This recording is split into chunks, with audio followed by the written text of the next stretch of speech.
What is up, ladies and gentlemen? I am so excited you are here. We're gonna learn together. This is the Tarver Academy Summer Professional Development. We're gonna learn. Learning's happening. It's going down today. We're about to get started. My name is Tyler. I run Tarver Academy. It's an online resource for teachers and students and educators, and it's a great community where people just get involved and learn and get better. And I throw resources to you guys, throw ideas around. It's just a lot of fun. Just a whole lot of fun, Tarver Academy. So if you need anything, I'm here. TarverAcademy.com has a ton of resources and things that you can go to check out. A little bit about me, just so you know, you don't think I'm just like, hey, here's a random YouTuber talking about, videos or whatever. My name's Tyler. I started out teaching high school math, and then I moved into a tech director / facilitator role. Then I was a principal of a school, 6th through 12th grade. 6th through 12th grade. Fun ages. That's good stuff, okay? Good stuff. Never any drama, 6th through 12th grade. No drama. And our school had waivers from the state, so we did a lot of online, we did a lot of blended, we did a lot of in-person learning, all the above. So we get to learn a lot, make some mistakes, do some stuff right, and try to learn from everything we did. Then after that, I went to central office, and I was director of curriculum instruction, and now I'm the dean of NLC College. And I'm so excited to be here, learning and growing with you guys. I'm also giving a little bit of time for people to jump in, get started, and we're about to go through some of the housekeeping stuff. We're gonna do a little check-in right now at the beginning, and then at the end of this video, at the end of this training, we're going to have a chance for you to get a certificate showing that you actually showed up and you did the learning, okay? I think that this training and the other trainings that you are gonna get the chance to be a part of this summer are gonna help you grow as an educator. And if you grow as an educator, all it does is help the students and the community that you live in. And so let's try our best to learn something, take something away from this that we can put in our repertoire and get better with. Okay, so the first thing I need you guys to do is I need us to check in, okay? And this check-in, what it does is it timestamps when you are here so that you might not need this later, but if your administrator or whoever comes back and they're like, how do I know you didn't just click to the end? This shows that you were here at the beginning. So you can scan the QR code that is on the screen if you have your cell phone. And on my phone with me, get your phone out. I'll use my wallet, Atlanta Braves wallet. Film that, you just hold your phone over that QR code that you see on the screen. You'll see something pop up at the top. Click that and it'll take you to where you can fill out that you were here. It's very short, very quick. I'm gonna give you a little bit of time to do that right now. Go ahead, scan the QR code, go to the website, check in, and when you do that, you will get an email. If you do not get an email immediately, this happened, I told you, I was a tech director for a long time, okay? I'd say a long time. I was a tech director long enough to know that if you don't get that email that you're filling out right now, it's because you typed your email address in wrong. That's exactly what happens. 19 times out of 19 and a half times, that's what happens. So go ahead and go to that. Remember, at the end of this session, there's gonna be another QR code that you're gonna scan that is going to give you the certification saying that you actually did the training. Both of these are time-stamped. So if your administrator or whoever's in charge of PD for your district wants to see that and be like, how do I know you did this? You've got your check-in email that is time-stamped by me, not by you. It's into a PDF or it's into that email. And then you will also have the timestamp on your certificate showing that you did this. Okay, so hopefully everybody is getting that done. Okay, giving you a little bit of time. If you have any trouble, just keep trying because I think it's pretty important to get that logged in. Now, while we're doing that, if you're finishing that up, or if you can hear me, what I would love for you to do is I would love for you to hit the red subscribe button. This is my YouTube channel, Tarver Academy. That's what I call it. It's kind of where I got this started. I had this before I had the website, and then I put up the website to put all the resources and all the stuff I was doing. But if you would hit the red subscribe button right now, that would be huge. That would be just super cool of you. And that way, you can hopefully see some of the other trainings that I'm doing, see some videos I do throughout the year to help teachers, to help students, to have fun and learn together. So hit that red subscribe button. Did you do it? Did you? You get the like too, the little thumbs up. That's just YouTube etiquette. You get the thumbs up. It's just really nice to do. So you want to hit the thumbs up button, you can. And I would love to start this. How about this? in the chat, okay? Because if you're watching this on my website, which is where you can watch it, that's fine. You're not gonna see the chat, but if you click and watch this on YouTube, you're gonna see a chat rolling on the side of the screen. Start it off. I want you guys in the chat to say who you are, like give your name, tell us what you teach and where you teach, okay? If you're an administrator, you can say that I'm a principal, or you can say your central office, whatever you do. I've got some people that have signed up for this that are aspiring educators. So this is great to say, I wanna be an educator, I wanna be an English teacher for high school, throw that in there. If you wanna be a kindergarten teacher, toss that in there, say you're in school. It's a great way to network because I think there is an amazing community of educators here wanting to learn and grow together. And I think that it's great if we look out for each other. So throw in the chat, I want you to say your name, what you teach, and where you teach. Throw that in the chat. All right, man, we're doing good. We're doing good. It's our warm up. We're feeling good. We're stretching it out. It's always good to stretch before you stretch. I don't know, I heard some friends say that, so I say it from time to time. Okay, next thing. This is another little thing. I've got one right here. So I've written a couple books. I've done Superheroes Need Sleep Too. This is a children's book. It's like a nap time book, so you don't have to read that. But this one I think is super relevant for you. This is the Baller Teacher Playbook, and in it I have like practical advice. It's 18 chapters. So the idea is that you could do this like once a week with your team for a full semester or every other week for a year and try to improve your teaching every week. I'm not doing this to sell it to you. I'm doing this to say I'm giving some of these away all summer to people that are participating in this. So if you want a chance to win one of these, or I think I probably got some other educator books. If you're like, I don't really want your book, Tyler, I got a ton of educator books. I'll send them to you. All you got to do, follow me on Instagram at Tyler Tarver. Follow me at Tyler Tarver on Instagram, and I'm gonna be giving these out throughout the summer. You might be the person I give it to. So follow me on Instagram, and then throw something in your Instagram story if you want, just to increase your chances of me seeing it. So I'm just gonna be clicking through. I see people follow on Instagram. I'm gonna throw out stuff to them. So random people will get it. You might not, but you won't if you don't. So there we go. Y'all feeling good? Does everybody feel good? Everybody throw in the chat who they are, where they teach, what they teach.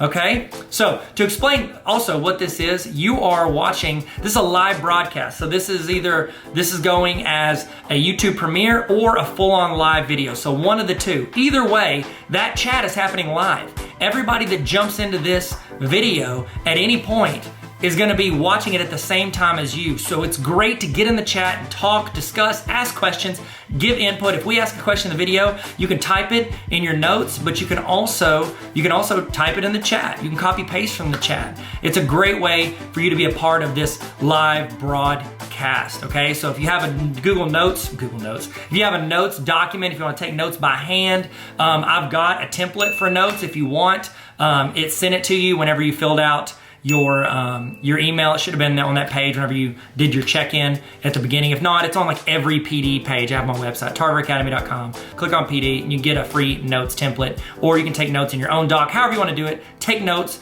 write down stuff that's relevant to you, and copy paste stuff that people put in the chat. There's gonna be people in the chat that are way smarter than me. And so I'd love for you to copy paste that into the notes, and you can take that and make your teaching game elevate. So next thing, while we're getting logged in, people are still jumping in here. They're still jumping in the video, giving you a few minutes to do that. We're also, if you want to watch these videos, because after this ends, it's going to be gone off of here. However, I'm going to be putting all of these trainings, all like 30 something trainings.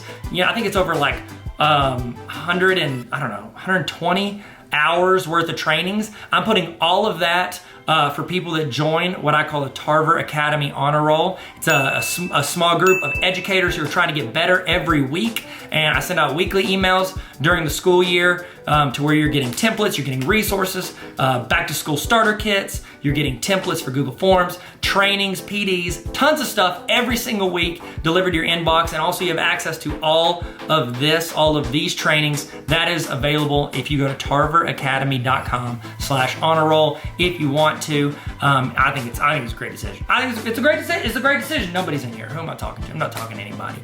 Okay, y'all feel good? Y'all ready to start? Y'all feel good? This is a little warm up. We'll explain what's going on. Everybody feel good? 1 to 10. Put in the chat how you feel today. Or give me this, how about this? Give me an emoji of how you're feeling today. That'd be better, 1 to 10, or give me an emoji. I'd love to see it. Or just give me a word. You're like, I don't want to do an emoji. Give me a word. How you feeling today? And let's get rolling. Remember, input in the chat, take notes, learn, grow. Welcome to the best professional development that you're gonna do. Not guaranteed, but it's an opinion, but it's also true, but it might be biased, but it's gonna be a great summer. It's gonna be a great training. Hope you guys learn something. Hope this adds you value that you can then bring to your students and make your school, your community, yourself better in some way. Guys, we're about to get started. Y'all excited? Y'all ready? We're about to do this. Let's get ready to learn and have fun. Tarver Academy. Let's go. Let's go. Hit it. Let's go. Hey, what's up, ladies and gentlemen, and welcome to Building Authentic Relationships Using Google Workspace for Education. My name's Tyler Tarver, and I'm so pumped that you're here, and I'm so pumped you're learning with myself and my friends today. And so I'm gonna kind of give you the layout of what's happening today, try to do that early so that if you're like, hey, this is not what I got in for, I don't need this, or maybe you saw certain aspects of this before and you're like, I don't want the repeat on that, then you can bounce. You can bounce out of here if you would like. Bounce out like a pogo stick. See what I did there? All right, comedic genius. I get that. Never. So the way this is working, this is actually built off of a presentation that my friend Leanne Pinkerton and I did together. I think I give her credit because she came up with the title, and then we just kind of had this presentation where we talked through different resources and ways you could utilize Google for education so that you get to know your students, that you not only find out what is authentic to them and who they are authentically as a learner and as a person, so you can build rapport and make things relevant to them, and also grow connections and rapport. I just said that. But they also see the authentic side of you, because I think that's super important. Leanne and I are going to talk about that, but I think that's super important because if you're just like this robot that just talks about here's my curriculum, here's this. If that's all you do and you're just this robot, they think that you just like, power up at 8 a.m. and then you talk about your subject, and then 3:30 you power down. And we all feel that way. Like, have you ever seen a kid at Walmart or out at a grocery store and they're like, oh wow, you shop for food? I'm like, yes, I have to eat. That's how humans work. And so our students cannot perceive us as like people. And again, if we don't get to know our students and get to know them authentically, I think that the same happens for us and how we perceive them. So it's super important to anybody, and we want to talk about using tools of Google to do just that. So I'm going to kind of give you the heads up of the agenda for today. We're going to start with a session that my friend Leanne Pinkerton, fantastic educator, her and I did together, where we talk about building authentic relationships using Google for education. We're going to kind of go through some different options, talk about some aspects, throw some quotes out, and hopefully you get something out of it and you enjoy it. The second session, right after Leanne and I talk, it's going to be Benjamin Kolb. Have you met him? If not, you should. He is like the Colorado version of me. He's way better in pretty much every way. We are doing, it's not Google specific, but we're talking about promoting creativity with authentic assessments. And we're going to do it in a pretty unique way, and I'll explain it before it comes up, but the cool thing is you get to be a part of that conversation. Now, after those two sessions, we're going to roll into we're going to talk about different resources that I've created. Now, do you have to use that resource? Absolutely not. I'm not your boss. You do what you want.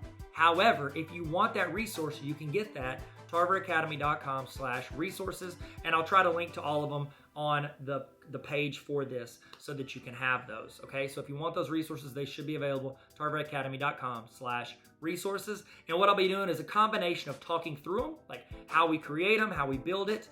We're gonna build some so that you can either take mine and adapt it, or you can create your own. So after those first two sessions, with the one with Leanne and myself and the one with Ben and myself, I highly recommend you get another tab open and you create with me. Okay, yes, you can use mine as well, but it's important that you know how to create it. So it's a create with me session, okay? Now, after that, we're gonna go through, and it'll be a combination of us creating things together and a combination of me showing you how I use certain resources to build authentic relationships with students using Google for education. So after those two sessions, we're gonna roll into just how to create and then talking through resources. So hopefully at least one or two of those you can use in your classroom, and it helps build those connections so that you're more successful in the classroom, and therefore the students are more successful in the classroom. So we're about to kick it off with the first session, Leanne Pinkerton and myself talking about building authentic relationships using Google for education. Let's go. What's up, guys? Tyler here, and I am so excited to be joined for this session with Leanne Pinkerton. Leanne Pinkerton, everybody! Leanne is the Director of Academic Affairs, is that correct? Yes, that's right. Oh my goodness, at Bauxite School District, and she's a Google trainer, a Google expert, and just an all-around baller teacher, correct? Right. Would you agree? Yes. She definitely. says that all the time. She doesn't say baller, but she talks about how great she is as a teacher, which is accurate. Right. Okay, excellent. Leanne, is there anything I missed that you want to talk about yourself? Can you restart? Yeah, sure. Because you didn't tell me you're going to do all that. I'm sorry. No, just keep going. Just keep going. It's fine. I didn't know you were going to do all that. I'm sorry. I was just, was it a good intro? I mean, it's good. 1 to 10, what was it? 7. Okay. Okay. That's a C. I'll take that. Okay. So today. So you're just going to keep going? Yeah. Is that cool? Do you want to restart? No, just keep going. So today we want to talk about how to build authentic relationships using Google Apps for education. Now, not everything we're talking about has to do with Google, but a good portion of it does because we both love Google and how you can incorporate it to better connect and build rapport with your students. And so before we get started, Leanne, is there anything that I haven't yelled at them already that you want to say?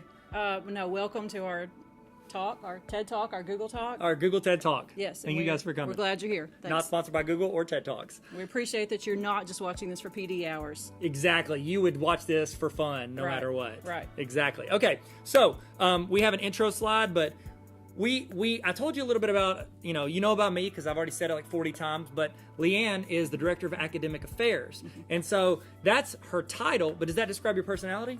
Yeah, pretty much. Okay, great. Yeah, I like to be in charge of things, hence the director part. Yeah. I'm into academics, because I was an educator, still That's am. So let's just tell them, though, we've been friends for about 5 years, and we actually had the same job. Like the job I have now was Tyler's job. That's true. And we're both working on our doctorate together. True. Taught her everything she knows. No, that's not true at all. That's true. All right, so I was an English teacher. Tyler was a math teacher.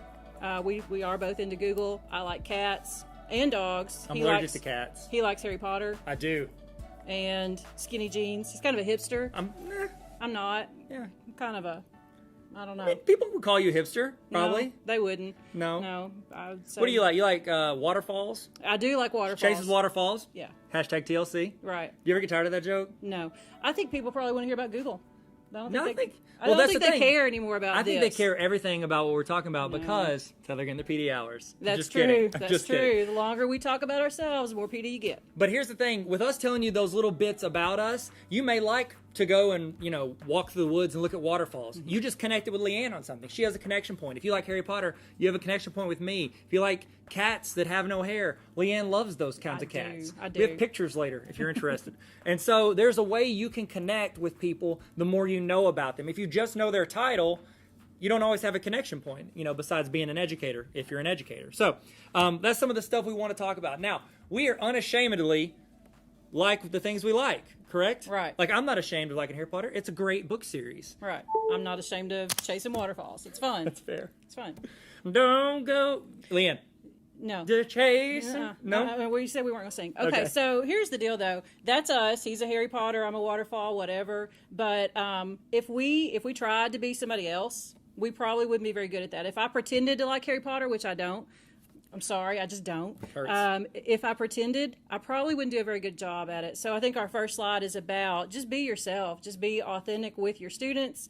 Be yourself in your career, because being yourself is going to be a lot better than if you're trying to be a imitation of someone else. Absolutely. And I think that's the thing with young people. They're very good at seeing through when you're not authentic, correct? And True. it's like, I feel like we've transitioned even over the past couple generations with people not being okay with being inauthentic. And I think the internet plays a big part in that because people can go and look and see if you are actually into stuff that you say. And like if you're a teacher and you're like, oh yeah, I like watching, what's a show kids watch now?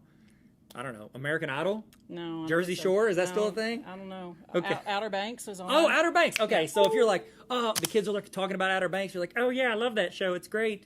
blah, blah, blah, they're going to see pretty quickly if you don't know what you're talking about. Right. It's the same thing when we did interviews and we'd have someone come in and they knew that we cared about technology at our district and they were like, oh yeah, I love creating things in the drive and we'll do projects in the drive. And we're like, you don't know what you're talking about. And so if you fake it and someone really knows about something, they're going to see through that. And students do the same thing with personality. So don't pretend to be like the cool teacher. And I feel like, like the generic movie version of the cool teacher is always like sitting on a desk and they're like, hey guys, what's the haps? What's going on? You know what I'm talking about? That's like you, right? No, I would never do that. Don't pretend to be like Tyler. If you're not Tyler, don't pretend to be Tyler. Do that. What's the haps, guys? Just kidding. Just kidding. You like Alice Keeler? Yes, I do like Alice Keeler. I saw her at Dawson Co-op one time. She was great. Oh, wow. So she said this quote, good teachers can't be replaced by technology. Technology allows teachers to spend more time on their learners and building relationships. That's good. What does that mean, Leanne? Well, I think that in this day and age with our pandemic and everything, like you could send a kid to a website and have them watch a video.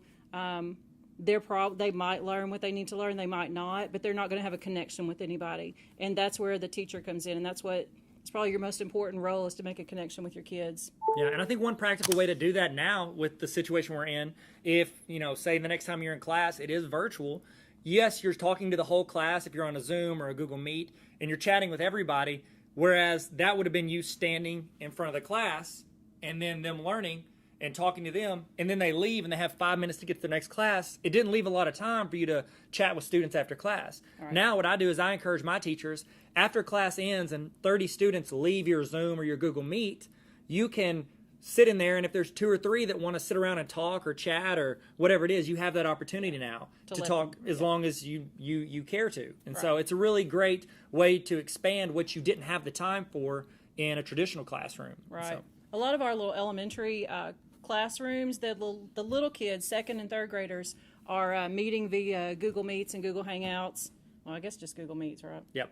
Yeah, rest in peace, Zoom. Google Hangouts. Yeah, Google Hangouts is gone. And Zoom, and they're loving it. So I think you don't have to worry about the age limit. They like to chat with each other, especially now that they're home and can't see each other face to face. It's incredible. It's incredible, Leanne. Okay, so we did an Alice Keeler quote, so we're going to do a Tyler quote. You guys ever seen those Twitter chats where they ask questions and people answer them and they go through? You do. So I've done them before. So Dr. Lang asked, he said, beyond expectations and praise, how do you cultivate genuine relationships with students? And my answer, we quoted it because it's just such a great quote that I had, just kidding, #sarcasm. I said, ask them what they like and spend a few minutes watching and reading it. Teacher homework is studying student interests. After you teach a subject for a year or two, you really know the content, you know the curriculum. Your goal now is to understand your students, build connections with them, learn how they learn best, and then try to adapt your teaching in a way that connects with their personal learning styles, or even just build rapport. So, for instance, in the classroom, if my students mention a website or some, say it's an Instagram account, like they're like, oh, I like House of Highlights on Instagram. I might go spend 5 minutes that night looking on that page. Even if I don't care about it, it's not something that I want to put my time and follow, I still have put a little bit of energy into it, and the next day I bring up something from it. They automatically see, hey, he cares enough about something that I'm interested in to build a connection with me. And I think it's a great way to take a next step as a teacher. Right. And I used to do that as an English teacher with books. Like I would ask kids, what are your favorite books? And then I would go read those books. So really? Like Harry Potter? No. Takes a little bit more time than, looking up an Instagram. But, that's me. Yeah, well, you didn't read the best sold book series of our time, so I don't know how hard you really tried. Just kidding. Just kidding. So here's a quote that I brought to our school on my own without anyone's help. I'm kidding. Leanne brought it over here. And it's a quote that became so important for kind of getting insight into people. We added it into our list of questions when we did interviews. Do y'all still ask people that in interviews? No. Wow. But it was good. It was good when we had it. Had a good run for those couple years that I asked it. So the quote is by James Comer, and it says, no significant learning occurs without a significant relationship. Now, I feel like in interviews, there are 2 levels to this question. And the one we usually got the answer for was a teacher's connection to students. And what would your thoughts be on that, Leanne? Well, we would just say, what does this quote mean to you? We'd say that quote, and we'd say, what does that mean to you? And hopefully what we would see or hear is someone say that they can't learn from someone that they don't like, and so that they try to build relationships with students. Yep. I don't know what Tyler's going at with his second level. Well, whenever we're interviewing teachers, the first level is with students. The second level would be with administrators. And so whenever we would want them to think through the process of not only me being the leader in my classroom, but also working for another leader in the district. And so the next level teachers, when they answer that, they would say, yes, I want to build relationships, significant relationships with my students where they care not only about the subject, but they don't want to disappoint me. It adds a whole nother level to doing your work. And then they would also have that same relationship with their administrator. They would build a relationship there, and that way, when that administrator came in their room to say that something that they did well or something they can improve on, I'm not going to get offended because I know that administrator cares about me. And so I think that's the next level of it. Yeah, that was good stuff. Thanks, Leanne. Appreciate you. You're welcome. Too bad you don't ask that in interviews anymore. I'm just kidding. You did a survey once. Do you remember? I do remember. It was about what makes teachers awesome, and I just did this via social media, and people just answered about their favorite teachers and what made them really, great teachers, what made them go to the next level.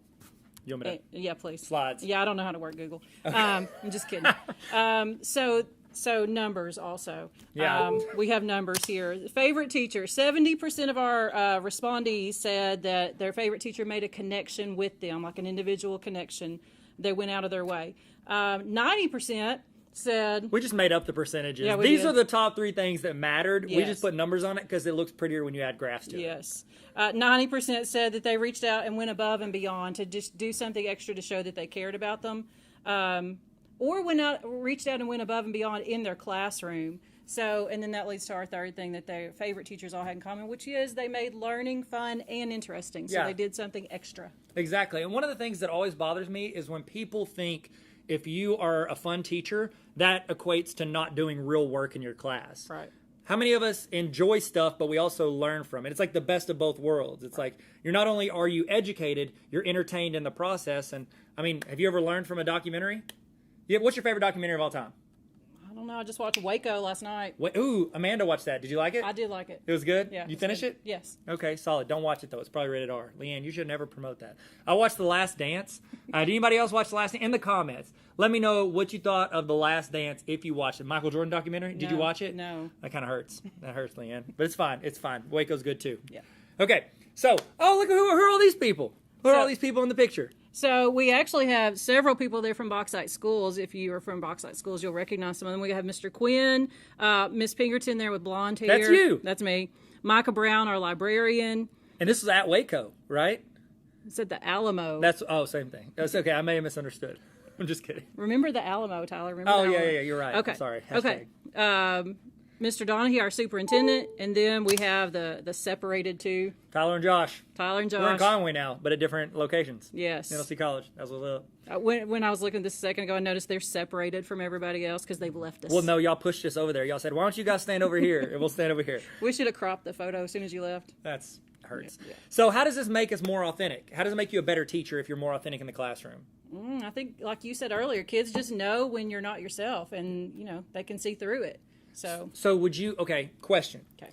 If I'm a student, would I rather have a teacher who pretends to like the stuff I like or someone who is authentic to themselves but knows or cares enough to invest in some of the stuff that I like? I'm going to go with number 2. That's what I would go with as well. Why is that? Why do you think that's more beneficial than just pretending to like the things students like? Well, because if I were trying to get you to like me and I pretended to like Michael Jordan, pretty sure you'd see through it. Yeah, and then when I did, it's probably going to hurt because it'd been like essentially you lying to me about a connection point. It was like, oh, they're faking it.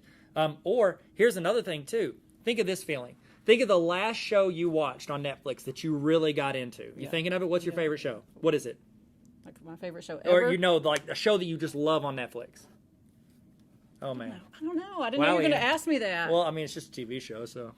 I don't know. It'd probably be something dumb, like one of those shows where they meet and they get married and then they have 6 weeks to decide if they want to stay married. Excellent. I saw 2 of those this summer. Wow, that's a commitment. So you bring that up. If the first thing I said is, oh, that's dumb, or that's stupid, that's going to hurt your feelings. Well, I think you just said that. I would never, no, I was saying if I said that. I would never say that. Okay. I just said it's a commitment. So if you say that, if a student says they like something, chances are it probably is dumb, okay? Because they're teenagers or they're younger than that. They don't know yet. They haven't developed yet completely, but they're into it. And so if you say you don't like it or it's not cool or whatever it is, not worth your time, that's like saying that almost feels like you're saying that about them, and it's just a connection point. So while what they think or what they like might not be something you like, don't just say that.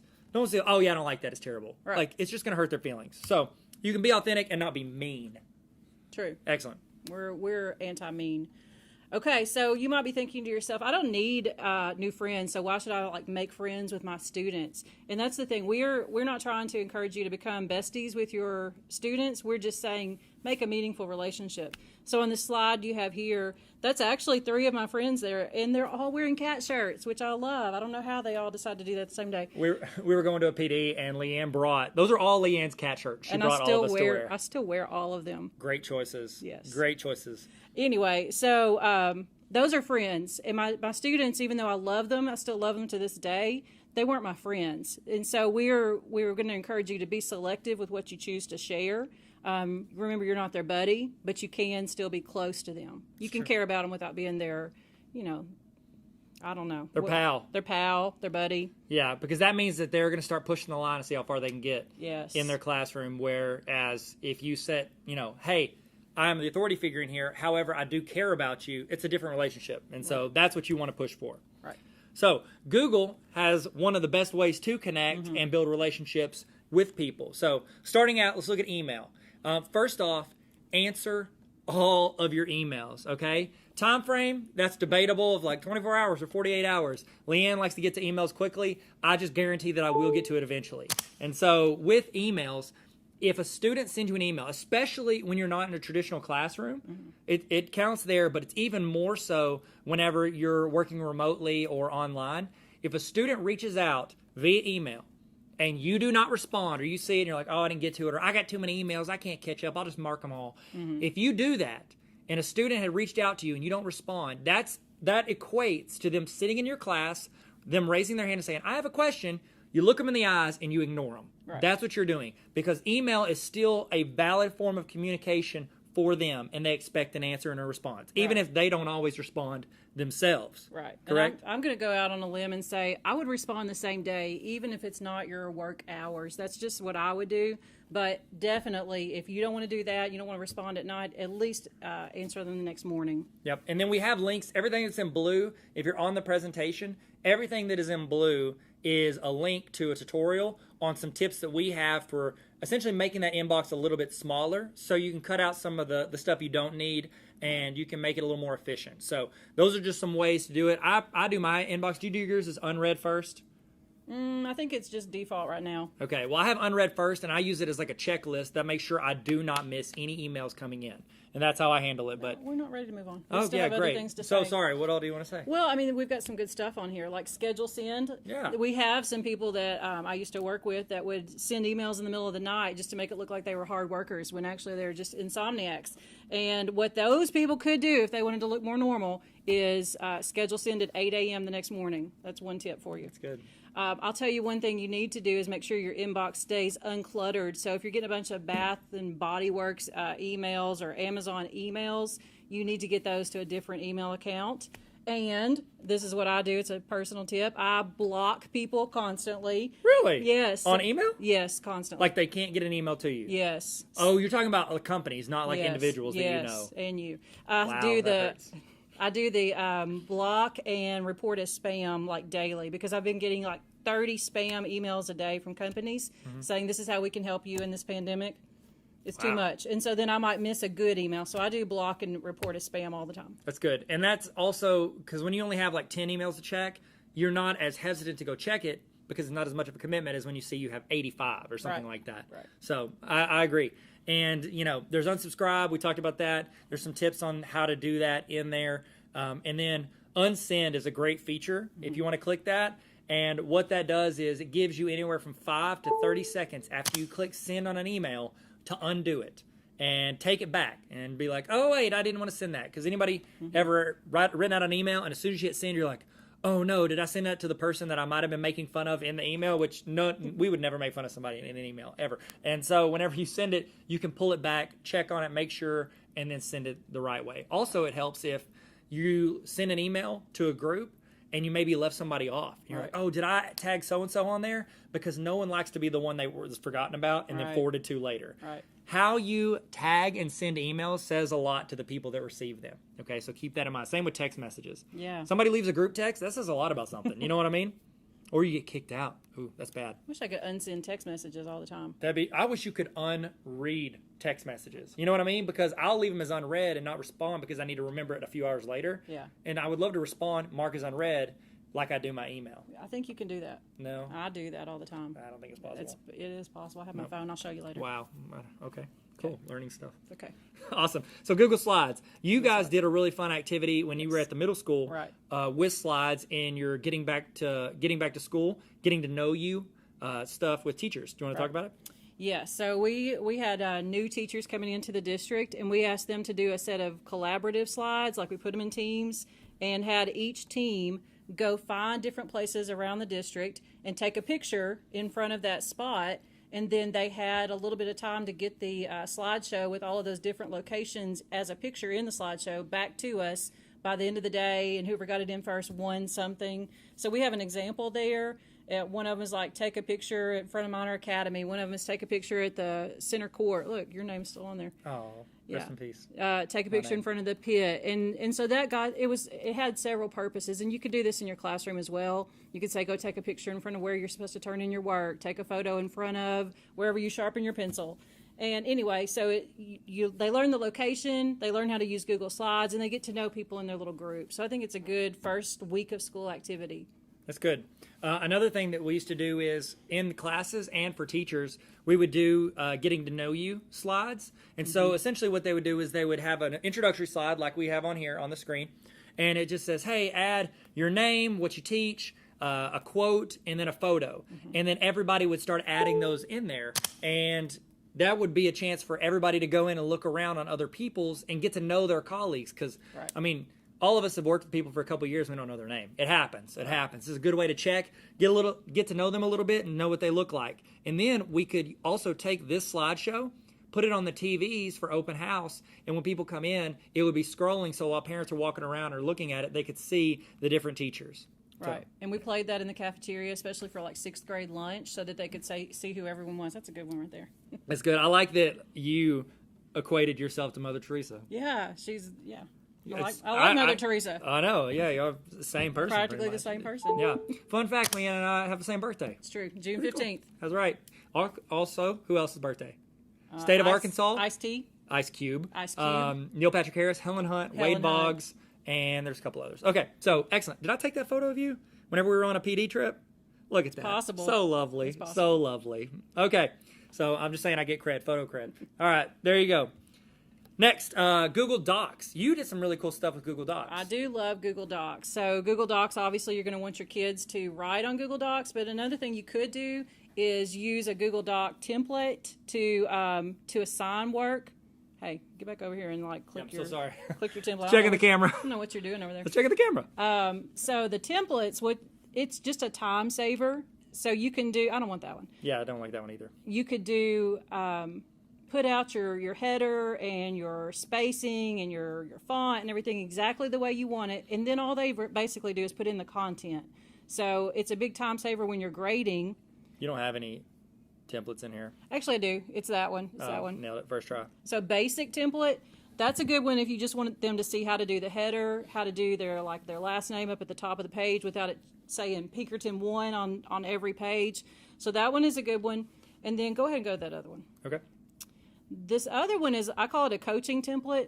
I would do one of these for every assignment, and basically I tell them what I want in every paragraph in that coaching template. So I put a good works cited page in there. I tell them what I want them to do in the paragraphs, and that's a big time saver because then if they weren't paying attention when you gave the assignment, they can read it later and say, oh, this is what I'm supposed to do here. Yeah. I know for me, when I do assignments, it's always good for me to look at an example, and then I can adapt it to myself, and it's like I can put more time into the content of what I want to put on there as opposed to oh, how do they want this laid out or anything like that. So it's saving time for them in the formatting stuff, and then they can really focus on what they're trying to learn. Right. Excellent. So good, Leanne. Thanks. Also, Google has a feature when you submit an assignment, you can choose to where everyone can view it. All the students can just look at it and they can't edit it. Right. 2 is where everybody can edit it. So the slideshow we talked about earlier where everybody's adding their photo and quotes, you could do that one. And then the third option is to where it creates a copy for everyone else. So when Leanne has these templates, she can add that template in there on an assignment. It'll make a copy for every student, label it with their name, and only those students have access to it, so they can go in and edit that themselves. So once you make your templates, you can use them across the board on all your assignments. Right. Awesome. So let's talk about the greatest thing in Google that you're not using. Yeah, do you see how I got in? Yeah, Like I I saw was you're super really excited about Forms. Oh yeah, I love Google Forms. That's why I'm excited, because it's phenomenal. Yeah. So a lot of us have used Google Forms for surveys or to gather emails or information, things like that. If you haven't, you should. Speaking of, this first link is a resource for getting to know you. And so if you click that link in your presentation, it's going to ask you to make a copy. Then you can click make a copy, and you will have this. We don't have access to it. Only you have access to what you just made a copy of. And this is essentially a form for the first week of school, getting to know your students. Right. And so once it gets done loading, there it is, you can send this out to your students. You can get their name, first and last name, what class period they're in, and then you'll have a spreadsheet afterwards of all of your students and all of your classes, information on them. So if you have a meeting with the student or a parent, you can go in and look at the information on the student and be like, oh, they're into this, they like this. It builds connection points. Right, and you could do this with elementary kids too. You might have, let's say we do get to have an open house where parents actually show up. You could have iPads with this form already ready to go on the iPads or on Chromebooks, and then just let them fill that out about their child. It's so good, Leanne. I know. Wow, you worded that so well. Excellent. So I want to talk a little bit about something else in Forms, and I get pretty hype about this. Should I just move out of the way? No. Please stay involved. This is great. I get pretty hype about this because this empowers the teacher to take full control of their classroom and the learning, and they can differentiate based on each student's success. So here's an example Google form, and you can use this as a template. Use the link in the presentation. It'll ask you to make a copy. That is now yours. Change it from Pythagorean theorem to whatever it is you're teaching, and you can keep adjusting that template and then making copies of it so you're not starting from scratch. So this is actually the first form I ever made in Google Forms. Fun fact. Really? Made it at a PD with Really? Tanya McMillan. Yep. How about that? And it took us like 15 minutes, and we made this. So it doesn't take long. You just copy-paste stuff and then find the resources. So I start with list everything you know. I'll just say a lot. Students would hopefully do that, more than that.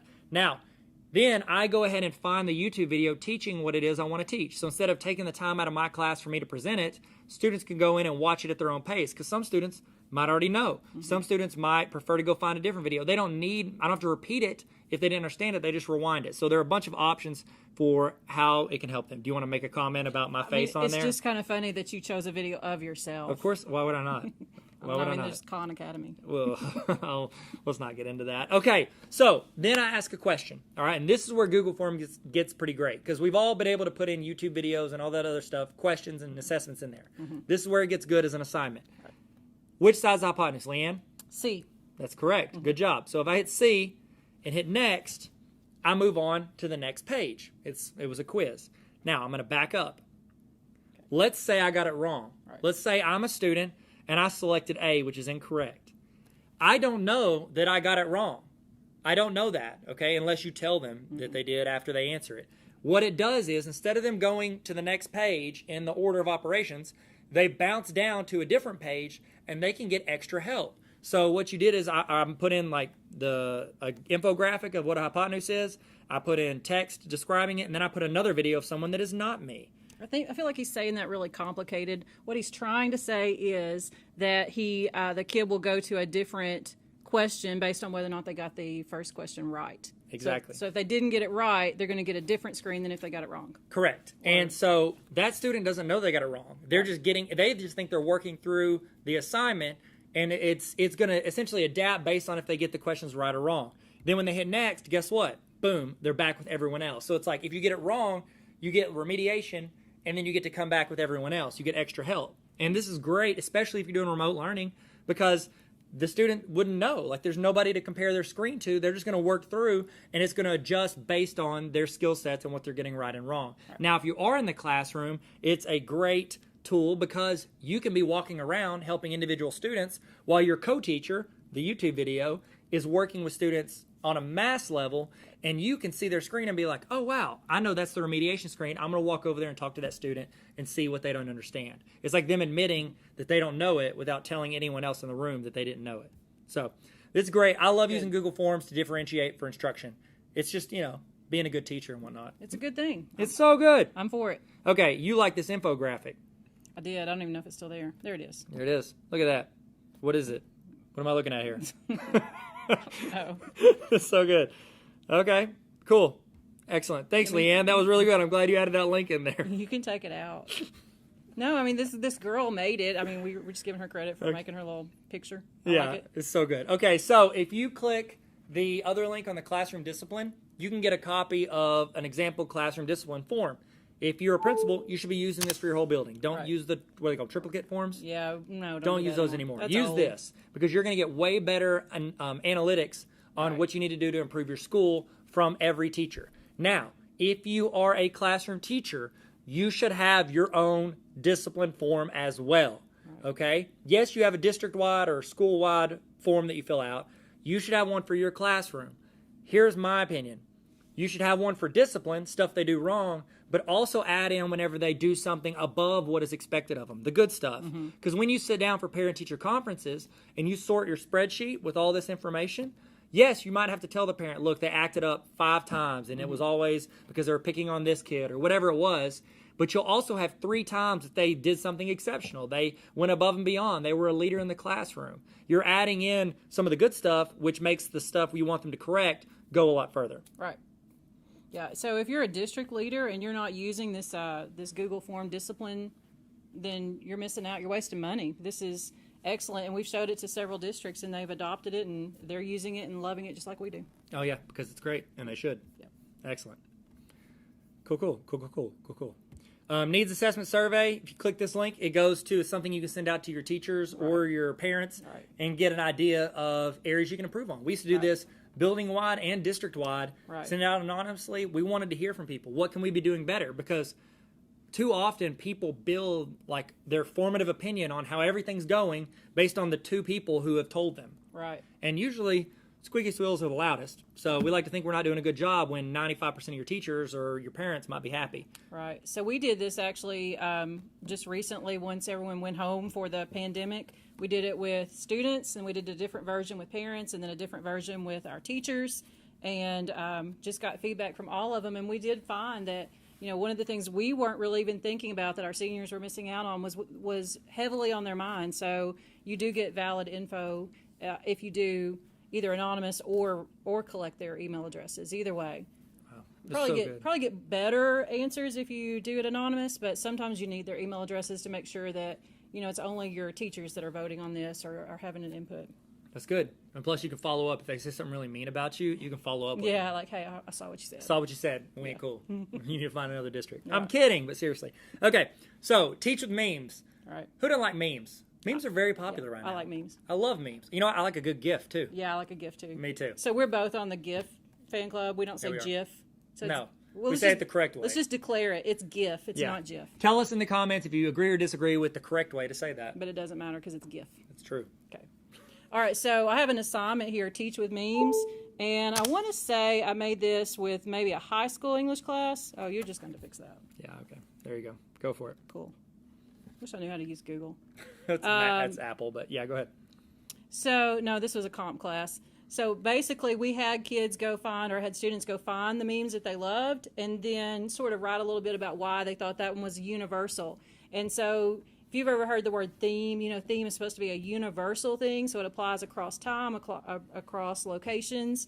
And so they had to prove that they knew what universal meant or what a theme really was. So it was teaching theme via memes. So that's that little assignment. And it rhymes, so that's how you know theme it's via good. meme. It's so good, Leanne. Thanks. Excellent. And they loved it.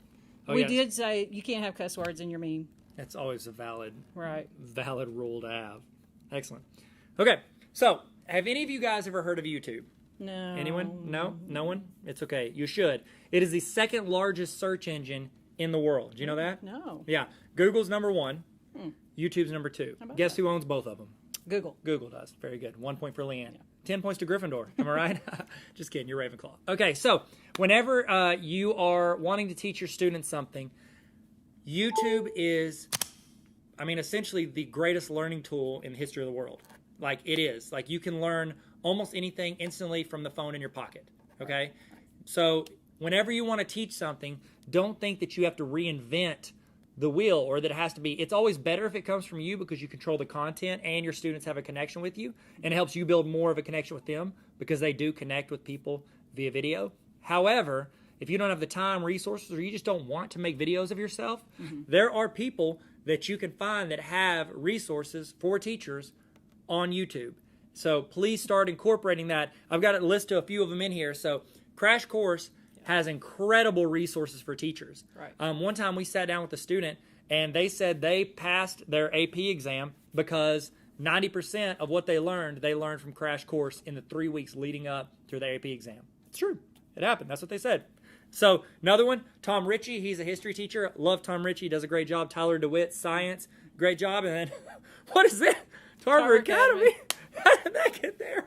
Who knows? Oh, who knows? Math and Google and whatever. You still have that slide of you and Khan? Yeah. From Khan Academy? Yeah, it's not in here anymore? No, okay. It's not. So a couple things you need to know about YouTube while you do this. What I would recommend, it takes a lot of time to find resources that connect with students. I would recommend letting the students find the resources for you. Oh, good so idea. whenever you're like, hey, we're talking about the American Revolution, everybody go out and find a 3-minute or less video related to blank. They go out and find it. They can put it all in the same playlist. And then you could even do like a vote to see, hey, who found the best resource? Everybody watch all of them. It'll take like an hour or two of them watching them. They could pick their favorite, and then you can start honing in on that channel. So you can find channels that you like, and then you can start just using that as a resource. So like, for instance, Crash Course is a great website. However, every now and then they throw in like a level 1 cuss word. Right. So you need to watch the videos first. But if you find like a resource that you know doesn't curse, or that is appropriate, or that does align factually with what you're trying to teach in your class, you can just use those resources because usually there's more from there. What? Can you explain why you said a level 1 cuss word? Because it's like, I mean, they're just like entry-level cuss words. Like they're not terrible, but they're not appropriate. Right. Yeah. And who came up with the levels? Oh, I definitely did. I definitely did. Yeah. Because one time I think I said, "Hey, how'd you decide that was a level 5 or whatever?" And you whipped out your own book. And yeah, it was in a book. Yeah. I read it in a book, and Yeah. it was in a book that I wrote. I didn't write the cuss words. And self-published. I did. It was my first book. Yeah. It was great. It's fine. It's whatever. good. Okay. Another thing you need to know. When you're publishing videos, there's some key terms you need to know. It's public, means everybody can see it. Right. Unlisted, which means only people you give the link to can see it. And then private means no one can see it. Right. So if you have a video resource that you want to keep, but you don't want anybody to see, just upload it as private. It's a free storage device, essentially. If you want unlisted, that means that you can share it with your class and they can check it out later. And public means anybody can see it. So don't say anything you shouldn't because it's public. Stop collaborating on playlists. We already talked about that. And then organization. Yeah. I do have a question. Yeah. So now YouTube asks you, do you want this to be made for kids or not for kids? What should I pick? Not for kids. So if you're creating a resource and it is made for anybody over, I think it's like 13 or 18, you just want to say, no, it's not made for kids. The reason for that they made that change is because people were marketing to younger people, and that's illegal. It's like CIPA, I think, CIPA. You cannot market to children because they're vulnerable to people, like essentially selling them stuff. And so you had marketers putting ads in front of kids' videos, and then you also had people that had children's videos, like where they're playing with toys or showing stuff to younger kids, and they were essentially selling their own merch or their own stuff in the videos. And so you can no longer put advertising on videos made for kids. So I have a lot of math YouTube videos and Google tutorials. The math videos could be used, like you could view that as like, oh, it's for high school kids, and younger kids, if they're advanced, they could watch them too. But it's not made for kids. It's made for everybody. I'm not trying to market to children. Right. So that's why everybody asks you that, because it was a big deal, and it's going to continue to because they want to protect kids. So great question, Leanne. Thanks. Wow. Okay. Wow. Organization? Yep. Okay. Organization. Organize all of your links into playlists. Even if you don't ever create a YouTube video, you can have a great channel that provides value to your students by creating playlists that they can utilize. There you go. Great. Thank you. Technology is best when it brings people together. I agree. Yeah. So here's some people that like Tyler. Well, and they reached out and said, "Hey, we like Tyler," and so he went and took a picture with That's him. not how that happened at all, Leanne. Exactly We were how it happened. we were doing this presentation somewhere, and they came up and said, "Hey, we used to use your math videos in class." And so it was cool because they felt like they knew me because I joked around in the videos, I'd shown my personality, Right. and they connected with me. And so when they came up, it was really cool because they felt like they knew me because they did. They'd seen hours of me teaching them stuff. And so technology can bring you closer to your class and then people all across the world if you're willing to put yourself out there and teach using technology. There you go. You can build authentic relationships utilizing technology. And if anybody says they can't, they're wrong. I agree. Boom. Is that the last? That's Google Classroom. Oh, Google Classroom. Yeah, I'm a big fan of Google Classroom. Good. That's why I put it in there. Yeah. So I will say one thing, and let your kids comment in the Google Classroom. Don't be the only one that can speak in the Google Classroom, especially now that we're all at home. If they can't communicate with each other, you're not going to have much of a safe classroom. You're not going to have a rapport inside your classroom. So let them comment on your stuff. If someone gets out of hand, you can obviously mute them so that they can't comment anymore.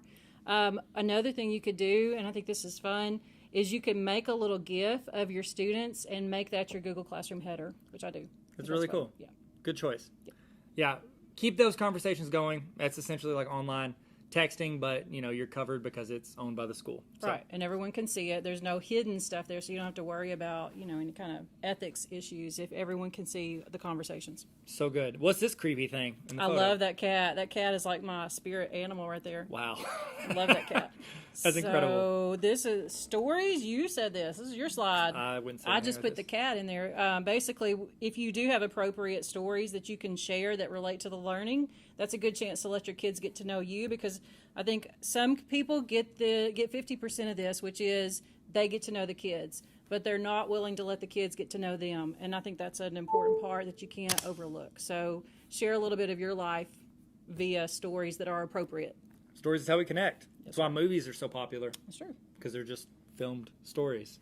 Hashtag The Last Dance. Am I right? I haven't seen that. Okay. First things first, these are realist. These are great ways to connect. Google Keep is a great connection tool. It's great for grocery shopping. Yeah. So get Google Keep. If you don't have the app, it's got a good checklist for buying groceries. And you can collaborate with your spouse, and then you can have a grocery list. Right. Boom, collaboration. Blogger, is that still a thing? I don't really think so. Yeah, we had a good run. Yeah, I love Blogger, but no, it's not. And really with YouTube, we've already talked about. Just do YouTube. It's the best. Find out what people like, what your students like, and reference it. Right. We put a list of things that we like on here. Is you guys want to take a guess and in the comments on which one are the things that Leanne likes and what are the things that I like? There's two that I like, two that she likes, and then one that we both like. Oh, that's true. Yeah. Yeah, I don't even know who one of those is. Yeah, well, then that's probably not you. That's probably right. The number 3, that's not me. That's Tyler. Whoever the guy is with the number 3 cat. Chance. Yeah. Chance the rapper. That's it. Look All at right. you. Heard You do of him. know. Yeah, Grumpy Cat. I love Grumpy Cat. You probably can't tell, but that's a little picture there. That's TLC. That's TLC. Music video chasing waterfalls. Yes. Leanne, I put that joke in there. And then you said a while ago, I think you called me Ravenclaw. I Yeah. took an online quiz. I'm actually Gryffindor. Really? Yes. Well, touche. Because I'm brave, like Harry Potter. I've always said that. Yeah. And then we both like Walking Dead. Walking Dead. Hey, Rick. Yeah, he had a good run. Yes. Spoiler alert. Yeah. Man. Different authentic teachers will attract different authentic students. There are students that are going to just naturally connect with you as a teacher. The way you teach, your style, your personality, they're going to connect. And it's just the same as just humans. There are people that connect. Your coworkers you connect with better than others. It's because we all have certain personalities that we jive with a little better. Right. And so don't feel like upset if there's a student that connects with Leanne that I don't connect with. It's the personality thing, and it's just the way you connect. It doesn't mean they can't appreciate what you're doing and you can't connect with them and build rapport, but there's just some, it's just more natural. Right. I agree. Same thing with adults. We have adults that are going to like Tyler. We have adults that are going to like me. It's true. Most of them like you because you're great. No, I think Incredible. most of them like you because you're friendly. That's fair. Yeah. It's true. I was being nice. Okay. So one of the big things you have to do is you have to accept yourself for who you are and go all in on it. Right. I think that people that try, you can always try to get better. You can always try to improve things about yourself, but we all have a certain personality. I'm always going to be a better version of myself if I lean into that as opposed to trying to be Leanne. I want to be 80% of what I can be of Leanne's personality when I can be 100% myself. True. So I've had teachers that I love, but if I tried to emulate that teacher and act just like them, I would just flop. And so I think some teachers are drawn to who you really are. Maybe not every kid, but some kids are going to be drawn to who you truly are. So just be yourself. So good, Leanne. Thank you. Excellent. We should end on that. Oh yeah, let's just end on that. Well, no, we got a quote by an amazing educator. Can I read it? Yeah, just read it. This says, Google is just a tool to help you do what you should be doing anyway, building relationships. There you go. That's a good Technology quote. helps. Yes, that's such a good quote. Who said that? No. Leanne did. Yeah. Great job, Leanne. Thanks. Excellent. Thank you guys so much for joining us for this session. We have links to resources in this presentation, also in the description. Leanne, Yeah, we did it. That's it for me. Good job. Look at us. Virtual high five, social distancing. Sorry. Ooh. Ooh. My bad. Sorry, pandemic. Forgot. Okay, thank you guys so much for joining us, and I'll see you at the next session. Bye. Okay, I hope you enjoyed that session. Now we're about to go into, this one's a unique one, okay? So it's going to be about 20 minutes long, and what we're doing is my friend Ben and I, Ben Culp, if you forgot, him and I did a show called Recap the Chat. It's where we go through this conversation that happens on the Apple, and you're thinking, well, this is a Google thing. I know, but the conversation relates. So on Apple, they do these things called Apple Edu Chats, where educators get in and they talk in Twitter and they answer questions. It's amazing for getting input from a variety of educators, and you can see how you can apply certain things to your classroom or your school or your teaching, and how you can look at what your answers to these questions are, because it's really good to reflect. And so what we did was we started the show called Recap the Chat, where we go in and we pull a bunch that we really like. We pull some things out of different people's answers, we talk about them, and then we give our answers on some things. Here's the cool thing. You can participate as well. As this video is going, you can either put it in your notes, answers you like, your own answers, all of that, how you'll apply it to your class, and you can put that in the chat as we're going live. So you can give input live in the chat if you're watching this live. So that's a pretty cool feature of this session. So I hope you guys enjoy it. All right, we're about to go. This is Recap the Chat, promoting creativity with authentic assessments. Let's go. What's good? What's good? What's good? Welcome to Recap That Chat. I am Ben Kolb. My name's Tyler Tarver, and we are so excited you are here. Why are we doing this, Ben? Yeah, so we know that every week on Twitter, amazingness happens in the hashtag Apple Edu Chat, but that catching up to that sometimes takes like 10 minutes just to scrolling to find the chat, and it's like drinking from a fire hose. So we thought each week we're gonna bring you our favorite from the chat.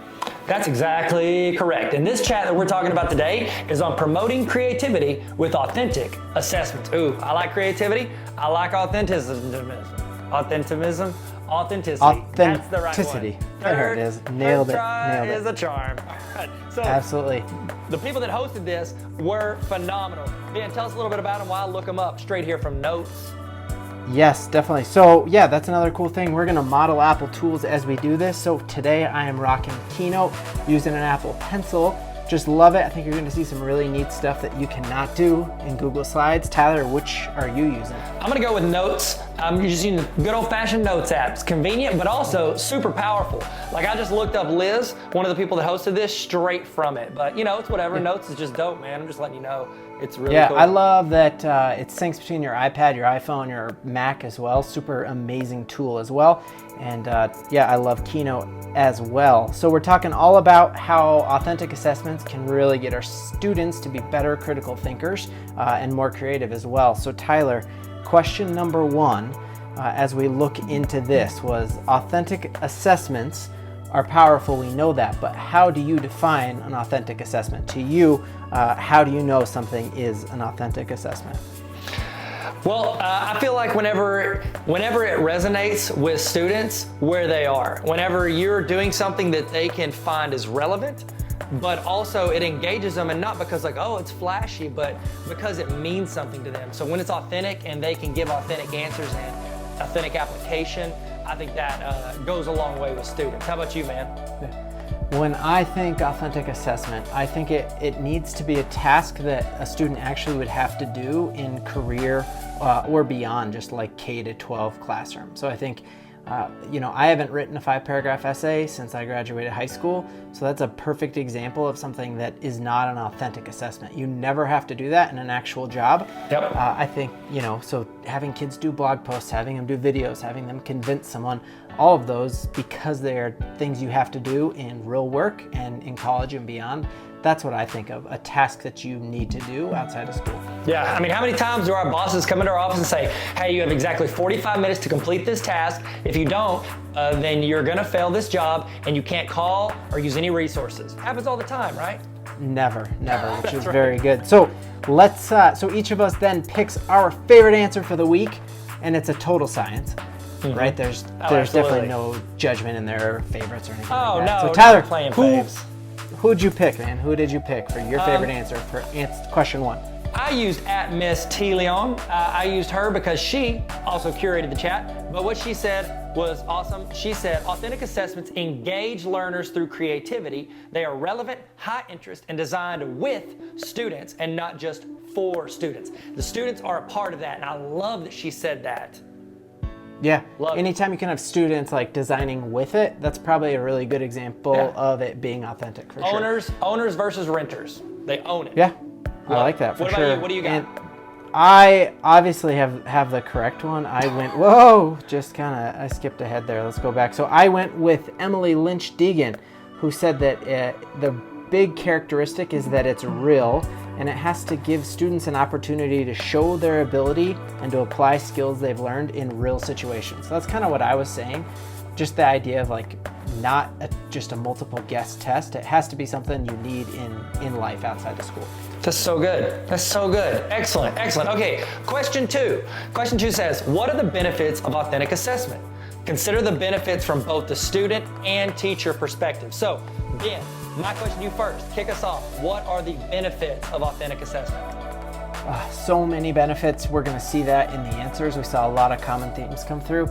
For me, being a classroom teacher for 7 years out in Illinois, the biggest benefit is anytime one of my former students hits me up on LinkedIn, hits me up on Twitter, Facebook, whatever, and says, hey, Mr. Call, remember that one time you had us do this persuasive speech to the class? It reminded me a lot what I had to do today in my job. And so it's like that building of a skill that actually helps the kid succeed outside of the walls of your classroom. And without a doubt, that is the biggest benefit for me when I was a teacher. How about you, Mr. Tarver? What you thinking? You know what? Mine is honestly, it's a very similar answer, but I want to give a different example. When I was a principal, I got the chance to teach a couple of the classes as well. And whenever it was time for them to show their learning, their evaluation, yes, they could do a quiz or a test, but I also gave them the option of creating a presentation. They could do a video, do a podcast audio. And I had a young man that really loved doing video, and he wanted to learn more about it. So he did that for all of his, built up an actual video career, and became the guy in college who filmed his school at football games. And so he actually built like a side hustle off of that. And I think doing, just like you said, both of those learnings at the same time was beneficial in 2 ways instead of just one. So who'd you pick out for your answer on this one? Well, you know I always pick the best, and I just went with like my hometown, right? Coming to you from Colorado. So in my district, one of my friends hopped in here, and Nate Wilcox said that the biggest benefit to him is that it's fresh and every day is new and never boring. I think that's another part. Like we get super bored grading paragraph essays all the time. And so the fact is that it's always new. And since kids like it, like classroom management's cake, because like when was the last time a kid was making a video or a podcast or a song and you had to be like, hey, stop talking to your friend? Like they enjoy it. So I think there's really no downside as a teacher to doing them. Who'd you pick? Absolutely. You know what? I went hometown as well. This is Jessica Herring-Watson. Jessica is phenomenal. She actually teaches in the same town as me. So holla at Jessica. Jessica, you're incredible. Jessica said, for teachers, grading is so much more fun because every product looks a little different. For students, it encourages ownership of the process and product of learning. Man, I think she's right on par with us. I think we all of us, let's just start a school together. What do you think?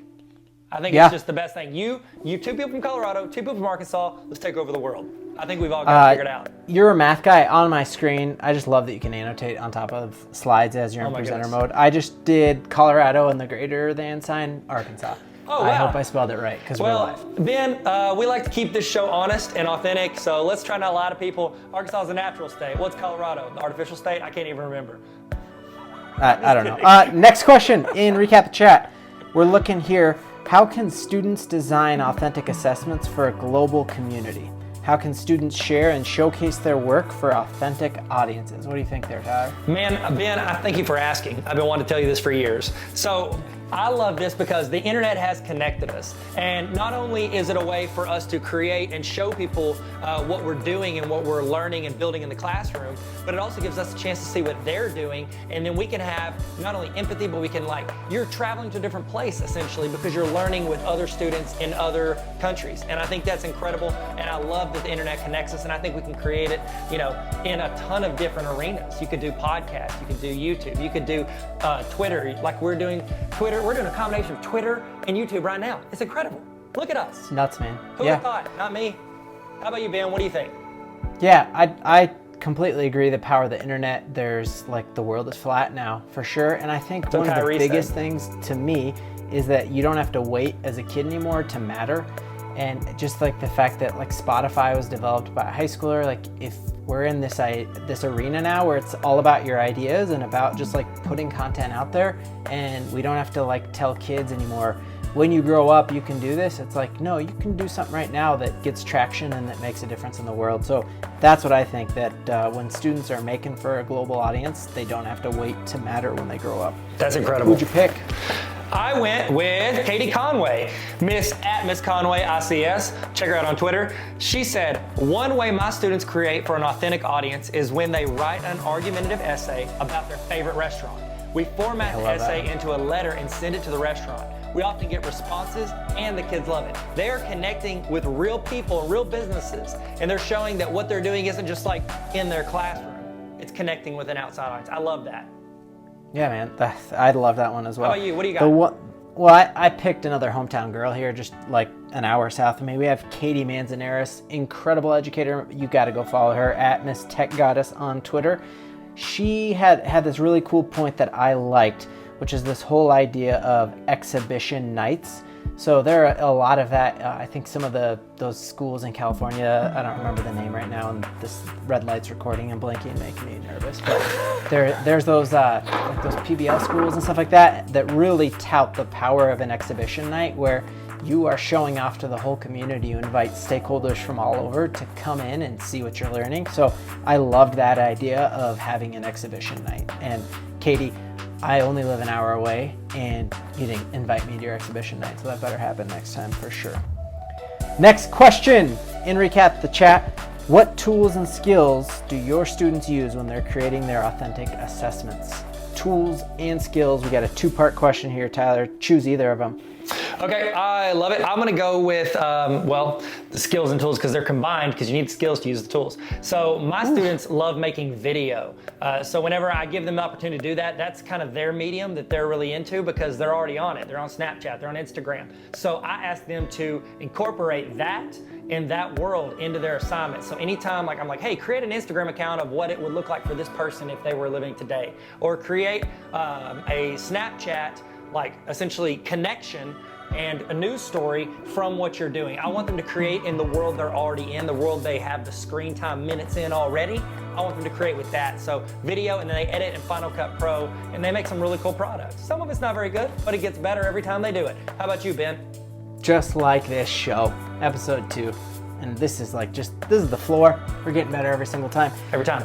When I thought of this, and really this is another reason why you need to dive into giving your students authentic assessments, is that the biggest skills that all those assessments draw on are those 4 C's, or the 7 21st century skills that Tony Wagner talks about, the survival skills, that you are communicating, you're collaborating, you're critically thinking, you are working in teams. And so I think that is the biggest thing, that these all draw on the 4 C's, or those 21st century survival skills. Tyler, I'm going to go first, just because I feel like you've been hogging it and sharing your folks first. So I'm going to go first. Okay. And I had to share 2 of this gal's tweets because she just absolutely crushed it.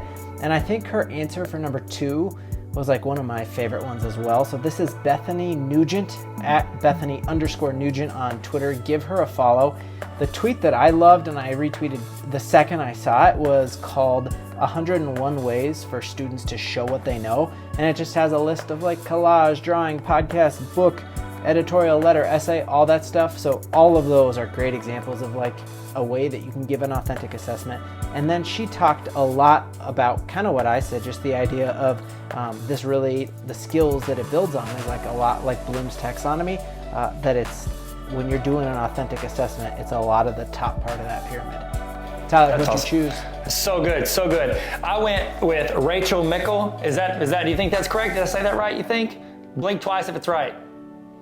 Excellent, thank you. Okay, she said, I'm going to go with the 4 C's here. Just like you said, they use tools. Did you steal that? You stole it from my person. It's fine, man. It's okay, it's fine. They use tools to demonstrate creativity, collaboration, communication, and critical thinking. Anything from iWord tools to crayons and glue. My favorite's Keynote. You know what? I love Keynote too. I was actually making a presentation in Keynote today. Yeah, it happened. It's a real thing. Get you some of that. I actually just made a video. I say just made a video. I recently made a video on the 4 C's where I talk about it. So if you want, check that out. You know, just, I don't know, Ben will, just tweet Ben. He'll tell you where it is. Okay, I'm going to shoot you the next question. It says, question 5. How do teachers design authentic assessments in a way that will prepare students for future opportunities? Ooh, that's a good one. Ben, what you got, man? Yeah, so I think this is where it's super important that as teachers we're really like have friends outside of our own like realm, you know? So I know like my brother's a doctor.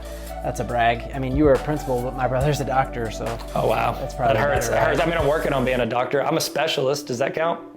No, Oh, not okay. at all. So, I mean, I'm wearing Beats by Dr. Dre, so like that's close as well. I'm wearing Airbuds by Tim Cook, so it's whatever. Oof, wow. Okay, so you're better than that for sure.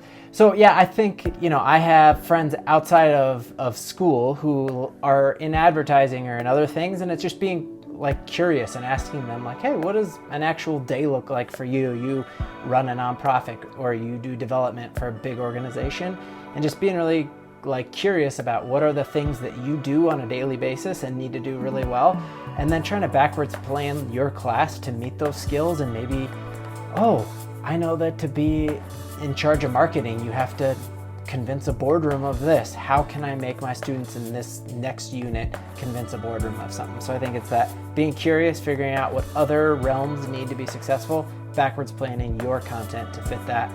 How about you, Tyler? What do you think? Yeah, I think you do it in a way that's going to add 2 skills instead of just 1. If everything they do is just reporting or taking a test on it, all they're really doing is, you know, learning how to do multiple choice tests or create an essay on it. But if you allow them to create, collaborate, work together, use critical thinking skills, work through problems in the process, they're adding layers of skills that they can present in any situation. So if they go out and they want to be a welder, cool, I'm gonna go out, I've got all the school I need to be a welder, but then if I go in and I say, also, I can weld and I know how to create video, I can make a commercial for you that I can put on social media and promote your business, and I can weld. You're adding a skill set that's valuable in almost any arena, but also adding that to what you want to do and what you're passionate about.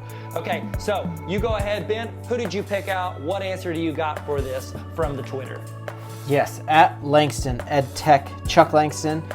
Big follow, definitely give him a follow on Twitter, he's amazing. But here he said, this is where as teachers we need to focus on research, what opportunities will be available for our students, and how does doing well on a multiple choice test reflect that reality. So the world's changing faster than any time in human history. It's exponential change.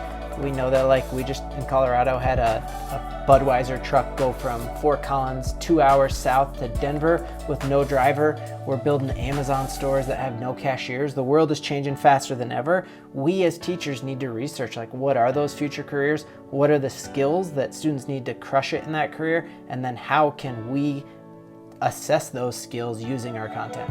That's good. That's good. I went with Jason Trumbull, at Prof Trumbull. Check him out. That's probably short for professor, don't you think? I think so. He looks like a professor. It could be. He said, or professional. He's a professional Trumbull. That's awesome. Congratulations. He's also a doctor, like my brother.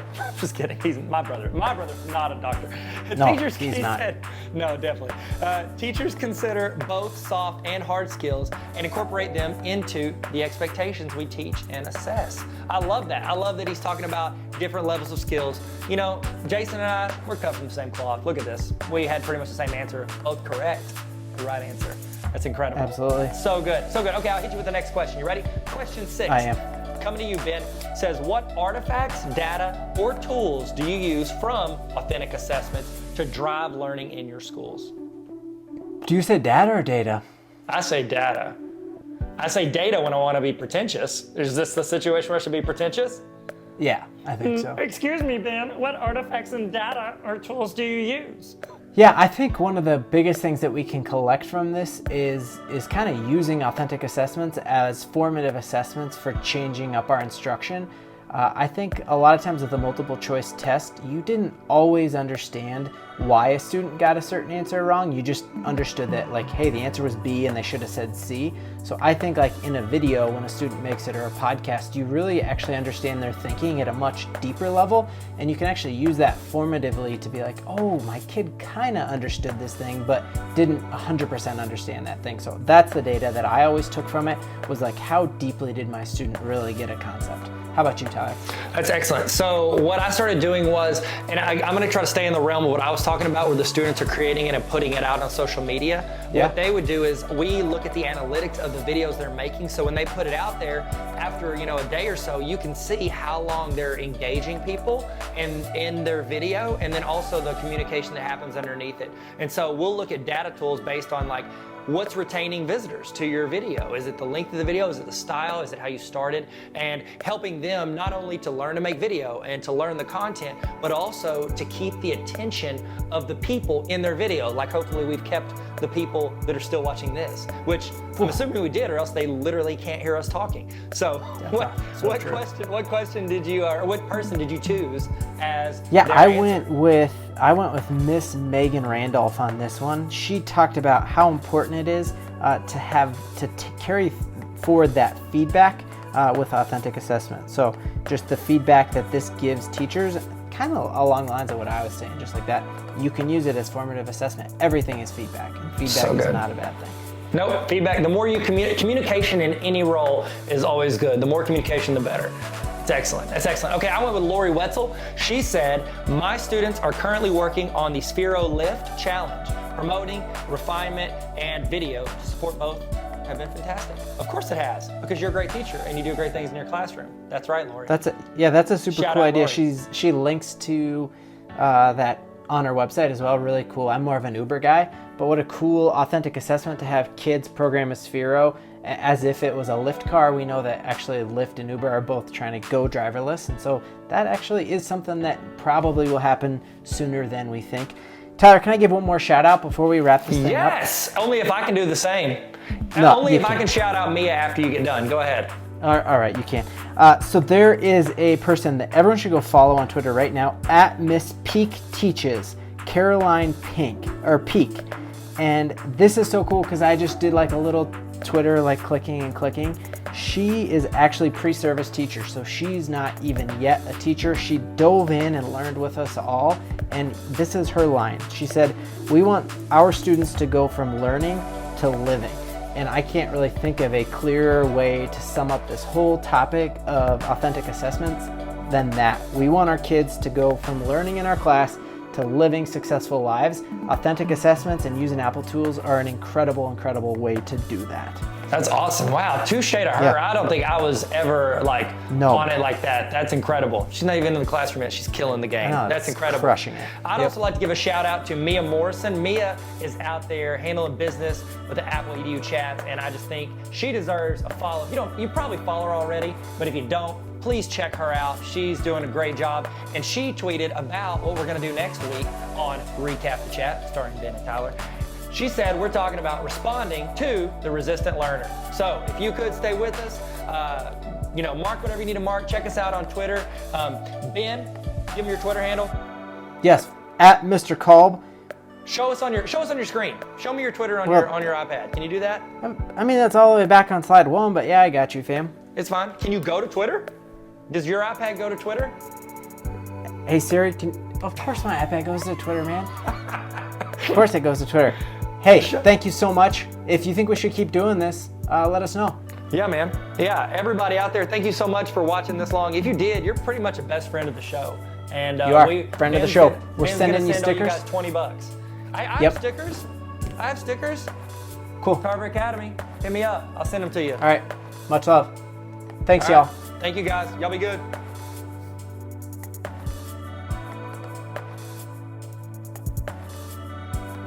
Hey, what's up, guys? Welcome back. Hey, it's Tyler here. I'm just gonna give you a little break. So if you need to go do something, you need to go use the restroom, get a snack, get something to eat, whatever. You can go do that. I was gonna chat with you about some stuff, give you some time to do that and check in, maybe say hi. If you want in the chat, let's do a little check-in. In the chat, how you feeling? Toss in your emoji of how you feeling right now. Let's do a little emoji checkup, if you will.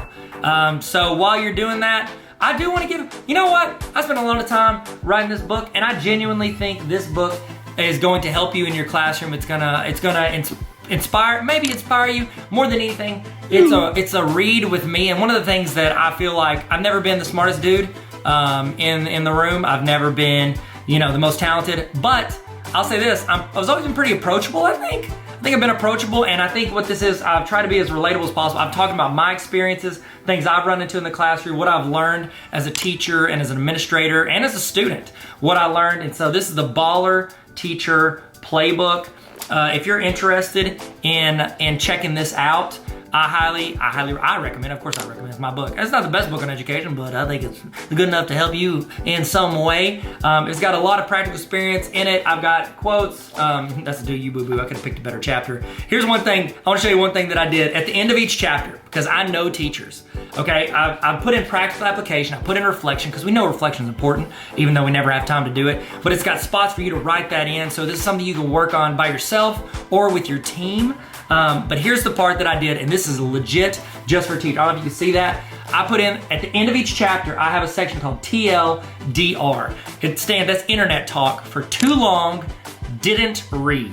So what that means is, let's say you've got a team meeting, okay? Because there's 18 chapters in here. That means you and your team, or you and your building, you can go through a chapter once a week. You meet on your planning period, spend 10 minutes talking about what you did, what you tried, what worked, what didn't work, stuff to help improve your class and improve your students. Every week you can do that. Have you ever done this? In the chat, be honest, you ready? Have you ever had a team meeting where you're supposed to read something and you're walking over to the meeting and you're like, oh no, I forgot to read the thing I'm supposed to read that we're gonna discuss for like 15 minutes. So you just try to chill and hopefully don't get called on or get called out for not reading it. At the end of each chapter, I have a section called TLDR where in 2 to 5 bullet points, I summarize the chapter. So you could be walking to the meeting, you could read these 3 or 4 bullet points and be able to have a conversation about the entire chapter. There's stories in here, there's practical experience, there's ways that I messed up, ways that I failed, and then ways that I feel like I succeeded, and just talking through what I learned from both of those. And I would love for you to learn and grow with me. So if you want to check out that book, it's on Amazon. I'll have a link on the screen if you want to get it. Link is in my bio. I link links everywhere to it. So Baller Teacher Playbook. I think it can help you in your classroom. Okay, we're about to get started. Kick back into it. Hopefully you're ready to roll, ready to go. And let's jump back in. Let's jump back in like Michael Phelps, okay? Well, does that work? Does that work? I mean, he jumps into the pool. That's what I was going for. I need to know more like high diver. High divers would have been better. I'll tell you this, we're gonna stick the landing like Carrie Strug. Y'all remember her? Carrie Strug, remember the Olympics? Georgia Olympics? Atlanta Olympics? Remember that? It's okay. It's a very narrow reference. All right, let's get started. Let's kick it off. Let's jump back in. Get your notes out. Get your screens pulled up. Get your coffee ready. Get your ice water. Your sweet tea. If you're from Arkansas like me, you know you like that sweet tea. And we're about to kick it off. Here we go. Let's get back in it. Let's get back in it. I'll see you guys. All right. Okay. I hope you liked it. I know it's fast paced. I know there's a lot going on, but hopefully it was quick and you got something out of it. This next session, for the rest of the day, we're going to be talking through different resources. We're going to talk about how we can use these resources in our classroom or in our school to get to know students. And this next one is actually a Create With Me session. I'm going to be creating a daily student journal. And the object of this is to help students reflect on their day, how to think about what they want to accomplish for that day, and then also hit some of the things that we should be thankful for as individuals. I think it's important that we do this and our students do this. And we're going to talk through how do we create that. And then also, here's the cool thing. If you assign this to your students, you can always go back and look at what their answers are to see how they're feeling for that day. It's super important for us to know because a student might not always walk up to you and say, hey, I don't feel well, because they might think that other people might hear that. Or they might say, oh, I had a rough night because of this happened and this happened and this happened. This way, students can connect and have a conversation with you without everyone knowing. So it's a chance for you to be more accessible for your students. So here we go. We're going to create a daily student reflection journal together. Here we go. the goal today is I want to make a daily student reflection journal. So I want something that's teachers, like I always want to think through, like, what would a teacher use it for? When would they use it? Why would they use it? And my thought would be that they have their students start their day by filling in the boxes. They want to fill this in. Now, is it something that they're going to need grades on? Like, do I need to make it daily, weekly? How do I want to do it?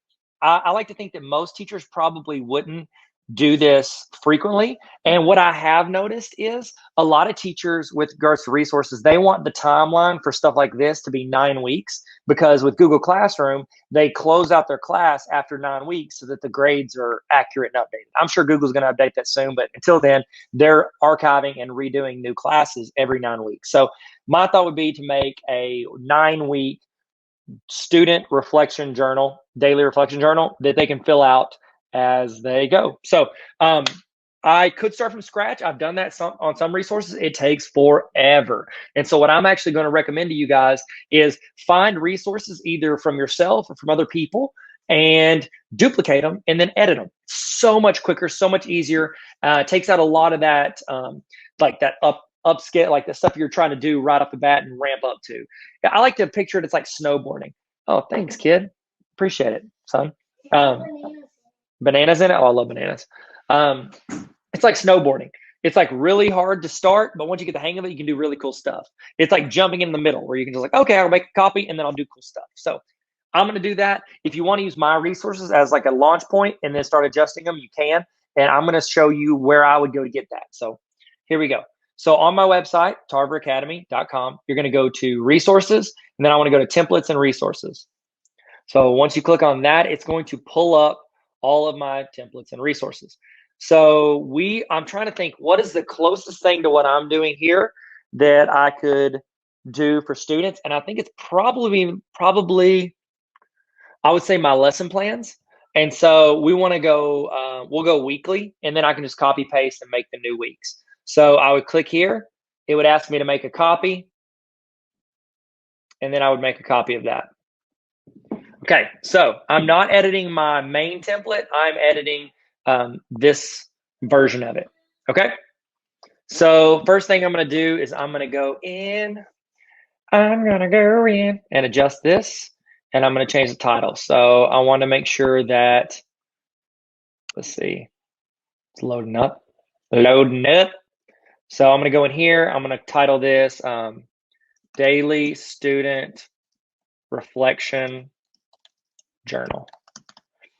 Now, keep in mind, I pulled from this one to start with, but you can always go and pull from different things that you've done, so you don't have to start from scratch. Like some pages, I'm going to grab that one page here, toss it over. Do this here, toss it over. So this is kind of like my intro page that I always have. So I'll probably read that before I send it, but yours is going to be different. I don't want to waste your time. So Daily Student Reflection Journal. Sorry, there we go. We're going to move this over so that fits.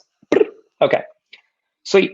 All right, here we go. We can see, let's think through. I like to think through every step of this process as I'm doing it. This is which teacher for which course. I wouldn't say week number. That's probably going to need to change. So what I'm going to do is I need to change that and see how I can't click it or anything. It's because I've got that on the master. So I'm going to go to view, and I'm going to go to master. Oh, you need to see this larger. So sorry, everybody. There you go. Is that better? Hope you haven't left. Yeah, well, I mean, if you heard that, you haven't. So what I'm going to do is I'm going to adjust this. And I want to say, because we're doing about 9 weeks. So what we might do is just delete that. I don't think that actually serves as much of a purpose as I did originally when I made it. And then I'm going to move this stuff up. Okay. So this will be dates. And that way the students or teachers, based on what they want, can write in all that. Okay. So I'm going to click back out of it. All I got to do is click over here to the left, and that's going to bring me out of my master. And there we go. So teacher, what course it is, dates, and they can say first 9 weeks. They could say the actual dates. They can say weeks 1 through 9, whatever they want on that. And then they can add a quote. Navigation, I have this to where it jumps to that like week. I don't think we need to do that. So I'm going to click, might have been good to do the semester one. That way it navigates weeks 1 through 9. It's okay. That way I can show you how to do it. So what I'm going to do is I'm going to take that off, and I'm going to add the other navigation, which is Let's see. Here we go. Weeks 1 through 9. Awesome. Okay. So this will be navigation. And then I'm going to edit that master slide. So view master. And then I'm going to edit this. Okay. I'm going to take weeks 1 through 9 is already there. Take that, select those, delete. Then I'm going to select all these. And just to make it look prettier, I'm going to stretch them out to like right here. See if that works. Boom. Navigation. Navigation. No breathing. That's from a old song. Okay. Don't listen to it. It's not very good. Okay. So now I've got the navigation, but then I'm going to have to go in and attach the link so it actually navigates where I want to go. This is my Google Help video. I always toss this in on the slides. It doesn't hurt anything. It's just a resource for them. Week number, and I can just say week 1. Okay, it's got a spot here where before you assign it, you can add stuff. I don't think we're going to do week at a glance because we want to serve the purpose of this is for students that are, oh no, I think I made this lesson plan in Canva. I'm almost positive. Let's see if I did. View, master. Oh no, I did it in here. Sweet. Okay, we're good. Okay, I think I got the idea from Canva. So what we'll do is we're going to change this to daily reflection. We're going to make that a little smaller. That's it. You're pretty much just going through and adjusting all this. So you have the date there. We don't want unit. I thought through some stuff beforehand, and you can change yours. And now if you make a copy of mine, you can go in and change those like this. Like you can change it. So let's go in. I have it set to where I want this to be yesterday learning. So what did you learn yesterday? How about this? What was your favorite thing you learned yesterday? It's a way for them to reflect on what they did the previous day, but I need to adjust that. Okay, we're going to do this. And then I'm trying to think through where I want everything. So I want this to be over here because I'm going to move it up to the top. And then I want, okay, so I've got, let's see, I'm going to do, how do you feel? So I want to do emojis. And then I want to do, what are you thankful for? And I want to list 3 things they're thankful for. What was your favorite thing you learned yesterday? And what do you hope to accomplish today? So that means I'm going to have, let's just do this. Let's just do the thing. Okay. So I'm going to take this, move some text over here, and then I'm about to delete some stuff. Okay. So it's okay to delete stuff because, this is your copy. You do whatever you want. Delete that, make myself some room. This is going to be one of my bottom 2 sections. I'm going to put that there, and then I need to turn this. If you hold shift and then turn it, it should keep it to where it's not like it sticks like this instead of like you can go anywhere. I don't know if that makes sense to you, but it makes sense to me. Okay, here we go. Now we're cooking. Sorry, it took me a second to kind of figure out how I want to do this. I'm going to keep that logo there because, I'll let your boy. And so, sorry, it's the logo for my book, the Baller Teacher book. Check it out. It's probably, I haven't dropped yet, but if you're on the email list, I'll let you know when it drops. Okay, so we're moving that there.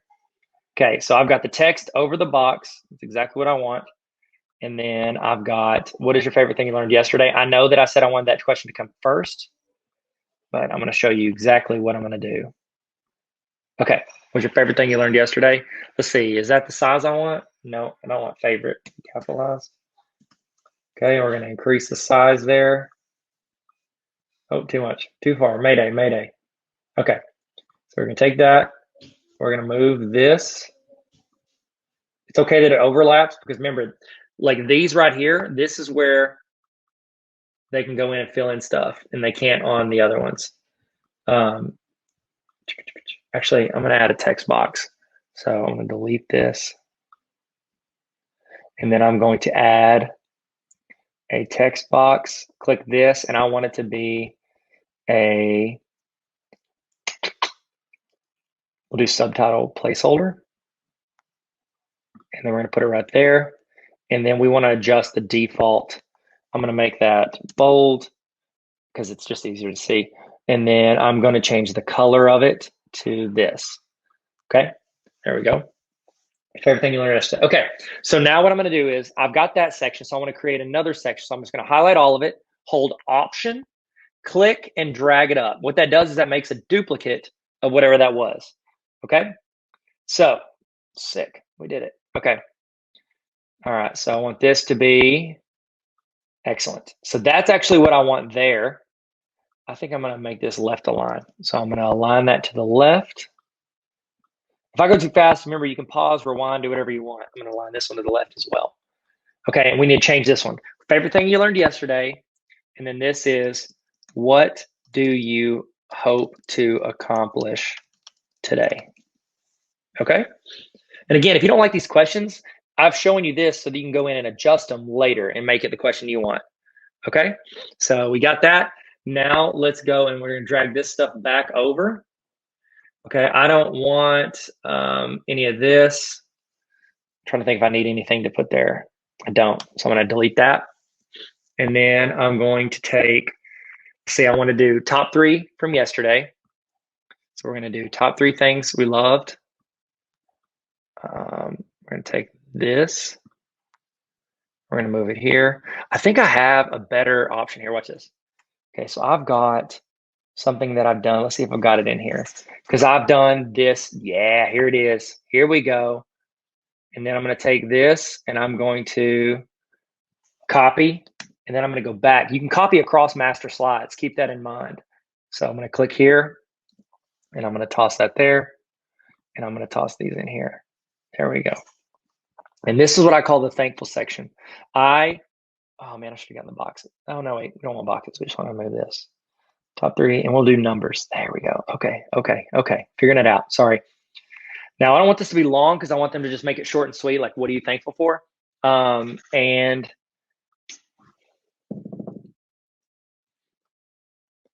I have read so many leadership books and productivity books and just how to be happier, mental health books. And they talk so often about how important it is for people to reflect on what they're thankful for. Having a daily gratitude journal or a way to express gratitude every day, it changes your mindset and the things that happen to you. So I highly recommend it. So list 3 things you're thankful for today. Let's say today so that they don't just write the same 3 things every day. There we go. List 3 things you're thankful for today. Okay. And then I'm going to put some numbers in here. Is that cool with you guys? Everybody cool with that? We're going to go text box. We're going to put here. I'm going to go 1. Bodie. Voldy's gone moldy. That's from Harry Potter. I talk about Harry Potter too much. Sorry, everybody. Don't get hurt. We're good. Okay. So I'm going to go there. Okay, great. So I'm going to take this, and then I'm going to move it up to match it. Oop, did that match it? There we go. I don't know if I'm doing anything. I don't think I am. So are we moving? Okay. We're clicking. Okay, there we go. Okay, let's change the color of this because we're staying with this like navy red thing. So I'll make, since the text is blue there, we're gonna make the text red here. Okay, and I'm doing that on the first one because I'm just gonna duplicate it for the other ones. So watch this. Hold Option, click and drag. Copy paste is your best friend. Here we go. Is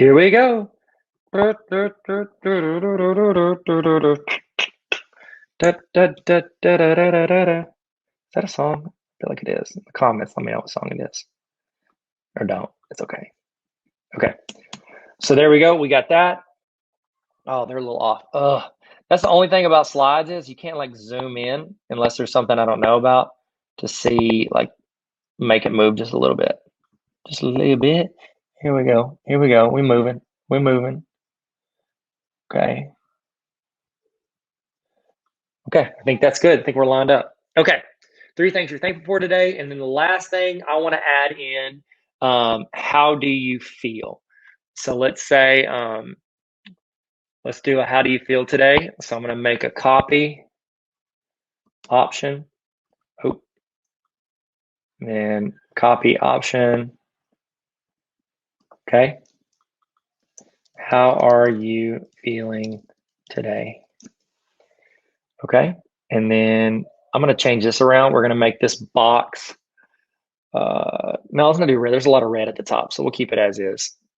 Sorry. Okay. How are you feeling today? And then we want, should we do left align here? Probably should, since we did everywhere else.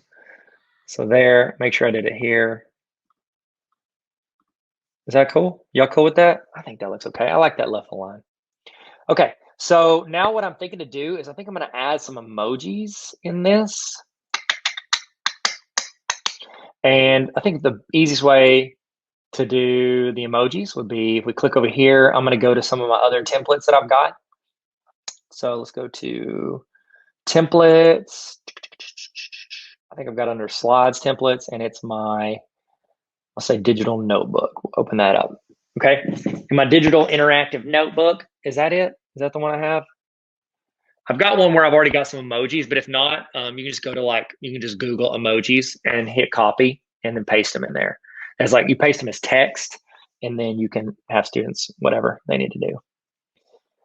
Okay. I'm trying to think, should we put a circle off to the side? That way they can drag the circle on top of whatever they want. Maybe we will. Maybe we won't. I don't think it's under this one. I'm going to check because we're this far into it, but yep, I was wrong. It's not this. It is, what resource was it that I did that? To-do list, weekly lesson plan, not it. Digital notebook, intro slides, lesson plans. To-do list, maybe? What was it? Was it digital intro notebook? What was it? I'm sorry. Let's see. Daily to-do. Maybe it was. I'm sorry. Maybe it was. Maybe I just gave up too soon.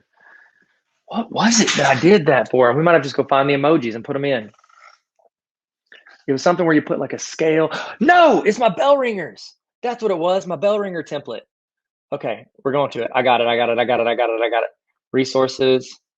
And it's probably under bell ringers. Is it on checklist? Cheat sheets, forms, honor roll, presentations, bell ringers. It's got to be under here. Templates. Where is it? Well, let's just go to Tarver Academy. Can't go wrong with TarverAcademy.com/resources. Resources. Man, I got to put that in that resources folder. Easier to find. Where are you at, T? Where? Oh, I know why. Because no, is that why? Is it because I said horizontal? I need vertical? No, that's not it. Template slides. I'm sorry. I'm really shook. Templates on docs. Slides. No, it's okay. We'll go here and we'll make it and we'll find it. Okay. So bell ringer. Where you at, little buddy? Did somebody scrub my bell ringer work? Quote of the day template. I don't even know how to talk. There we go. So we'll do weekly. We're going to make a copy. So is it under quote of the day? Full semester, we want just a weekly one. It's going to be less. The reason I'm doing weekly instead of semester is because it has got less. The file size is smaller, so it's easier to load up on my computer, which is running my camera. Maybe let's look for quote of the day, see if I did it correct here. Nope, I'm gonna have to add that in there. So sorry. Please forgive. Please forgive me. Okay. Okie dokie, load up.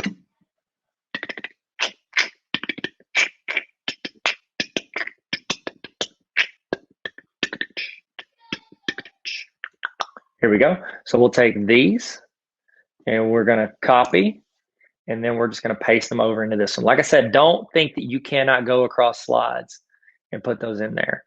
And so we're gonna go ahead and post these, and we're gonna do this. And then, do we want people to say they feel like trash?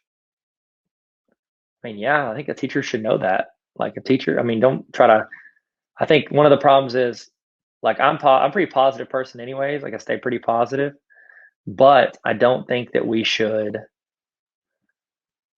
constantly like think that we have to be only positive, because sometimes people are feeling down, and it's good for a teacher to know that so that they can help them. Okay, so let's think this through. So if everything's right, they should be able to fill it in right here. We need to make a circle that they can drag over the top. They should be able to fill in here and fill in here. So let's click off of the master slide. Okay. Here we go. All right, so I had these to where I had like the date on top of it, which we don't need that. Oh man, come on. What am I doing?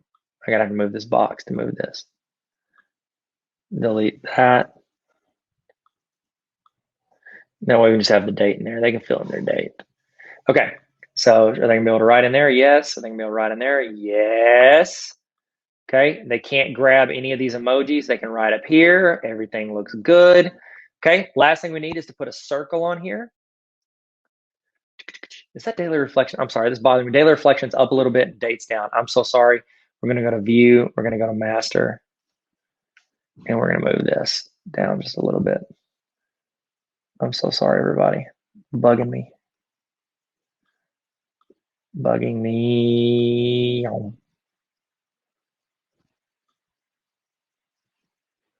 Okay, looks like it's good. I think we're good. That's good enough. At least it's centered. Okay. All right, so we have week 1. We don't need this. Big wins from the week. You could do that. Should we keep that on there? I mean, I'll leave it on there, and then people can take it off if they want. We need to put it at the end, though. So this will go up here. I'm going to delete the rest of these because I don't want to have to readjust those. And then let's do end of week reflections. That's not bad. We can keep that in there. Big wins from the week, end of week reflections. Okay, we'll keep those 2 on there. Okay, and so we need to add the circle. And let's do here, shapes, and we'll do a circle right here. And then we need to go and make it transparent in the middle. And we want to do circle this. We need to make it a thicker line. So we're going to go here and probably put like 4. That's pretty good. Let's see. Does that look like a circle? Okay. And then they can just drag it over how they feel. How's that? That's pretty cool, right? And then what we're gonna do is we're gonna give a little bit of instructions off to the side. So I'm thinking we create a box. We'll just do this, and then we'll say inside of it, we'll say drag the circle over the emoji of how you feel today. Don't forget. Should we say something like, don't forget, let your teacher know if there's anything they can do to make you feel better? I don't know. Maybe that's not appropriate. If you want to add that, you can. I just don't think I'm going to make that call for everybody on the template. Okay, we'll do that. I'm actually going to move it up here. Nope, here. There we go. Here we go. Okay, so I always like to give instructions. It's one of the things I love about doing this vertical one is that you can give instructions off to the side, and I think that is super dope. So let's change the font to what we like. We like this Manzanaris. I don't know how to say it. Make it bold so it's easier to see. We'll make the square look on brand. Make it this red. We'll make the text this navy, which we did, and then we'll make the outside border a little bit thicker. There we go. And then let's put an arrow in there. How's that? Is that cool with everybody? Go to shapes, arrows, this one. Okay. And then we'll do this. Okay. Just doing a little nitpicky right here. And we're going to change this, make it our color scheme. We can leave the gray on there. There we go. Sorry, it's bothering me a little bit. Let's go up, make the arrow correct, and then we can adjust everything else. Drag the circle of the emoji of how you feel today. Okay. All right. So we got one day. We need to do 5, and then we're going to make our navigation for the weeks. Okay. So remember, option, hold option, click, drag. Boom. I could also just do like, I'm on a Mac, so it's Command C. For a Windows or a Chromebook, it's Control C. So Command C, Command V.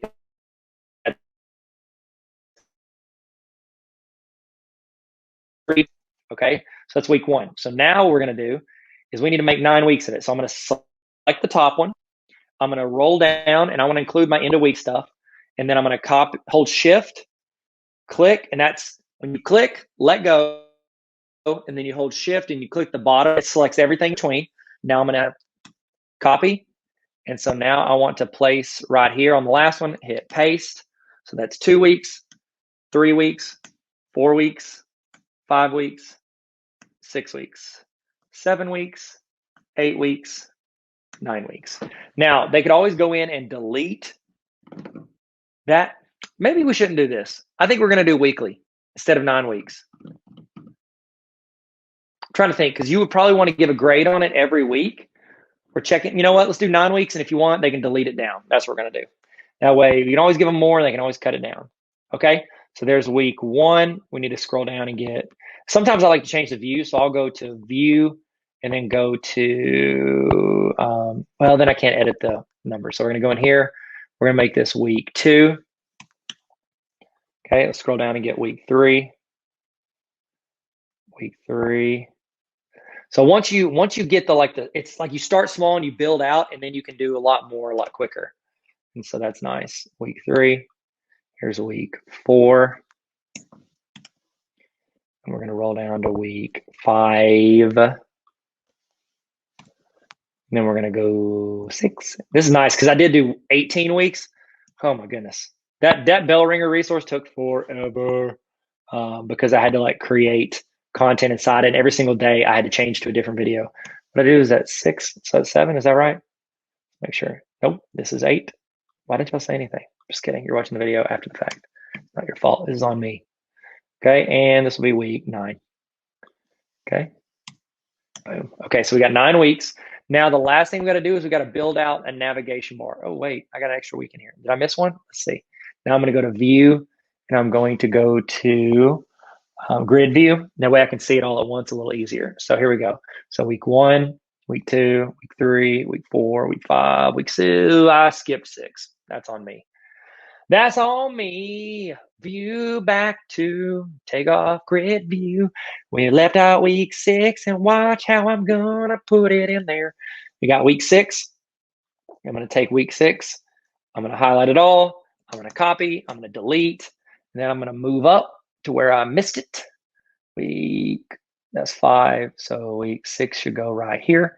Hit paste. Make sure we didn't overlap the wrong page. So we're good. Boom, 6 is in there. So we're rolling. Here we go. Week 7, 8, 9. Here we go.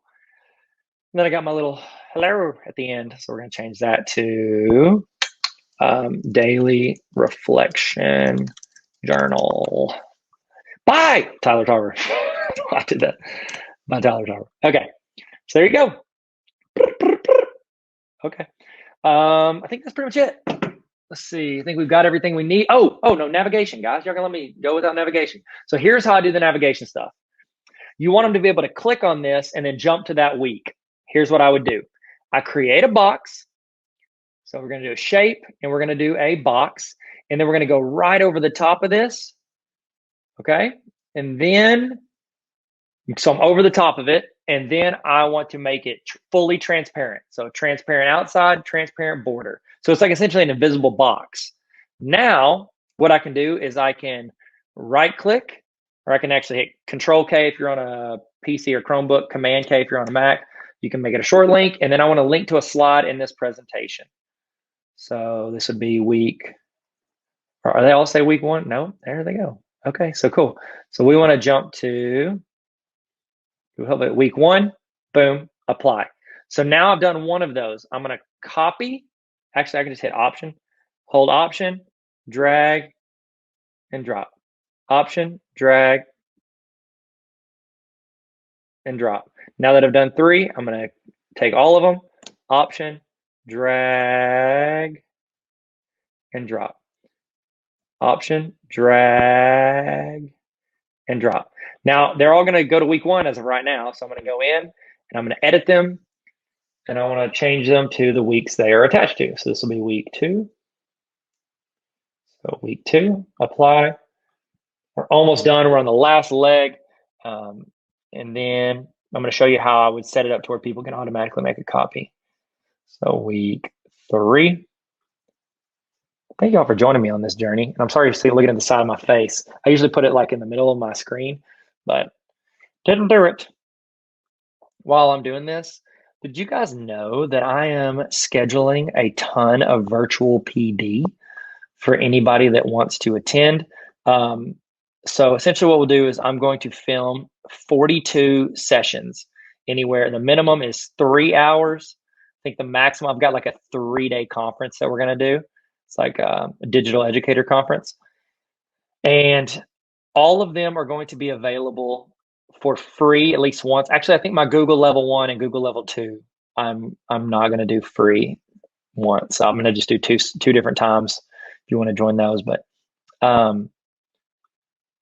everything is going to play at least once for free. So you can join that. And then I'm going to have it's going to play 2 other times. It's like a premiere, so people can join in live. Or I'll do it live 2 or 3 times, depending on, if I film it beforehand or not. But it runs like it's a live video. So you're like having conversations. I'm tossing links in. You're tossing links, ideas. It's just a really cool community feel. And it guarantees that you watch it. Because one of the things your administrator cares about is that you actually sit through the PD. You don't just be like, yeah, I watched that 3-hour video and you're like cleaning your room. They want to be able to see that you actually participated. So it only runs live. Now, for the free ones, you can go, anybody can do that. You just sign up for the email list. It's tarveracademy.com/PD. tarveracademy.com/PD.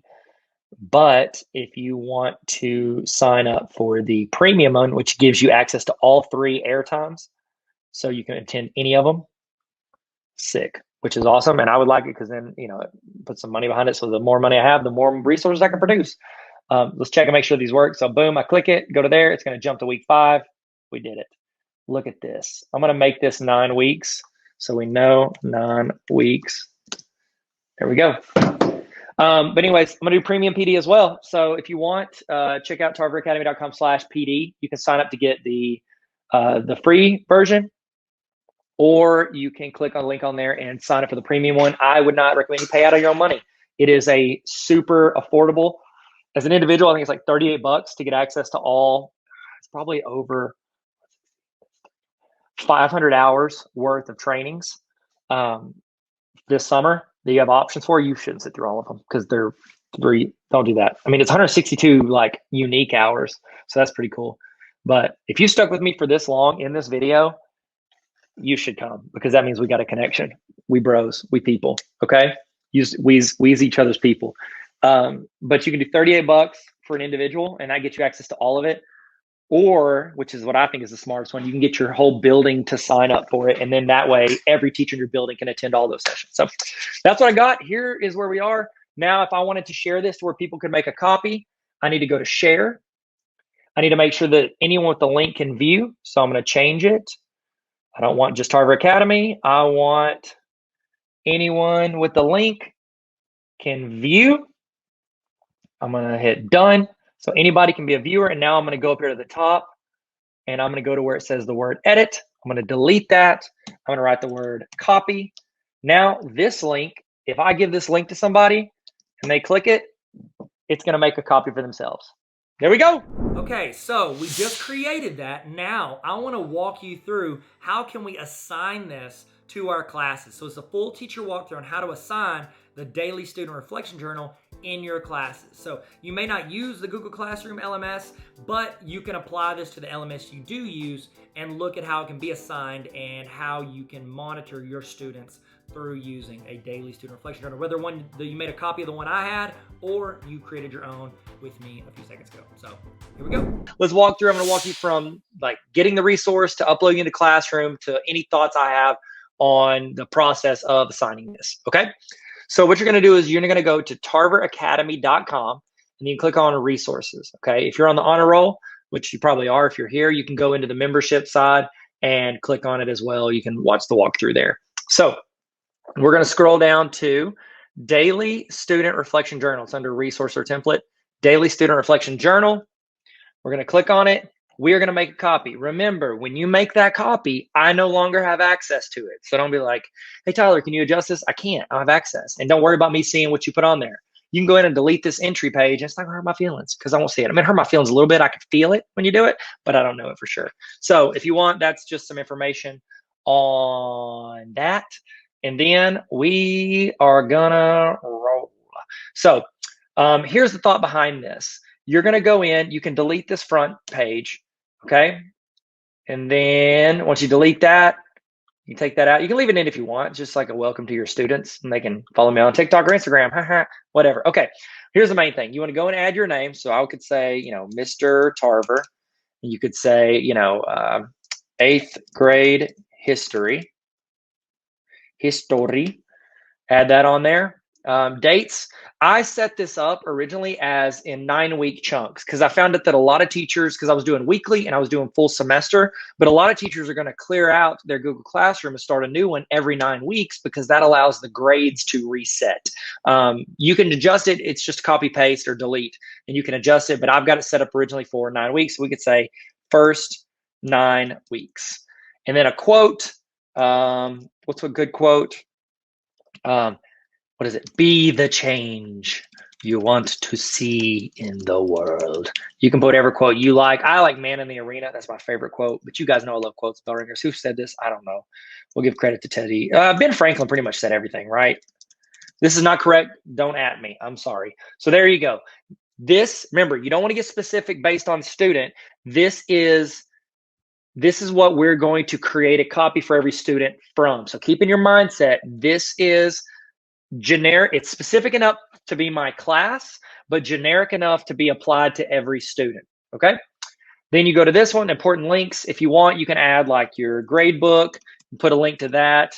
Or not grade book, like in Arkansas, they use Hack, eSchool, whatever. You can link to that. You can link to other websites you like. Say you like Crash Course on their YouTube. You can link to Crash Courses. This is just for you to be able to put like links they can refer to. I put this at the front of every single assignment because I feel like it's really good for students to be able to go and have like a hub they can always refer to. All right.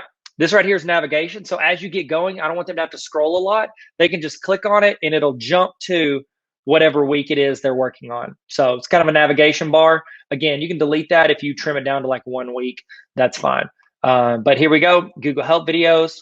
These are links to tutorials for students. I kind of geared it around. These are the main things that students struggle with. And then we roll into this, okay? Week 1, you can add information there. Remember, you're assigning it for the whole 9 weeks. So if you can plan ahead and see things that they need to do, or you can just type something encouraging in here. Say, looking forward to our first week together. Please don't hesitate to contact me for anything. Okay. And then I'm going to spell hesitate correctly. I'm going to get blasted. You can say whatever you want. Put that in there. It's kind of like your notes page for them whenever they hit it. Remember, you're not going to be able to bulk edit them. I think there's an app I heard about recently. I'm going to check out that where you can, but I haven't tried it out, so I don't want to vouch for it. Okay, so let's go into what a student is going to do. And if you want to, you could actually start at this part of the video and show this to your students so they can see what's expected of them as they're filling out their daily journal reflection, okay? So here we go. This is what it looks like. This is what it looks like. This is a day on it. Now, they can pick under date if you want. They can just put Monday. I like them to say Monday, which, let's see, January 4th, okay? There you go. And they can say 2021. Do we got room? Yeah, we do. Okay, so whatever you want, you choose, tell them, and then they can follow through on that. You're not going to need to fill this out. The students would fill this out, okay? So keep in mind, you would have stopped right here, and then we'll do what we're going to do later, but I'm showing you how to fill this out. And also, if you're a student, I'm showing you how to fill it out correctly. Next thing you do is, how are you feeling today? This circle moves. You click it, drag it, and move it over the emoji of how you feel. Then you want to add 3 things you're thankful for. This is super, super important for you to daily think of what you're thankful for. It changes our mindsets. A lot of people, you've probably met people that have a negative mindset. This is something that allows you to kind of reframe every day and think, you know what, there are things I'm thankful for. You could say, and you want to mix it up every day. You say like my family, you know, my English grades, you know, whatever it is, you can put that in there and adjust it. Okay. Add 3 things you're thankful for. Next is, what was your favorite thing you learned yesterday? It is very important for us to reflect on what happened yesterday. How many times do we wake up in the morning, we have no idea? I don't even know what I ate for lunch. I don't know who I talked to. I don't even know where I am right now. You want to go in and think about what's something I learned yesterday, and tell the students it's okay to look through your notes. Go back and refresh. It's going to automatically make them look into what they were doing and maybe kickstart that for today. So they would just say, you know, I liked learning about slope. Rate of change is cool. Change, let's say, is fly. You get it? Because it can, okay. All right. Then what do you hope to accomplish today? I'd like to make up missing assignments. Okay. And they fill it out. They don't have to write full paragraph unless you want them to. I think it's better. The short and sweet is really nice. And remember, your teacher is going to have access to this right here at any time, even before you turn it in. So if you're on there and you say you need to notify your teacher, what if you're in here and you're like, you know what? I want to tell my teacher about this and make sure it's correct. You can highlight it, right click, and then go to comment. And then if you type the @ symbol, just like how you tag people on Instagram, you can put the @ symbol and then put your teacher's name, Leanne Pinkerton. And then you could say, is this right? And then you can assign it. That way it will email your teacher and you can ask them those questions. So that's a really cool feature that you can do using Google stuff. Okay, so you can add comments. Don't restrict yourself to think that this is a one-dimensional thing that you're working on. I don't know if that's the right term, but there we go. Okay, so I'm going to delete these because if you're a student, you can stop watching now. Teacher, if you're playing this for your students, they can stop watching it. But then I'm going to show the teacher how to go in and actually, I'm just going to hit undo.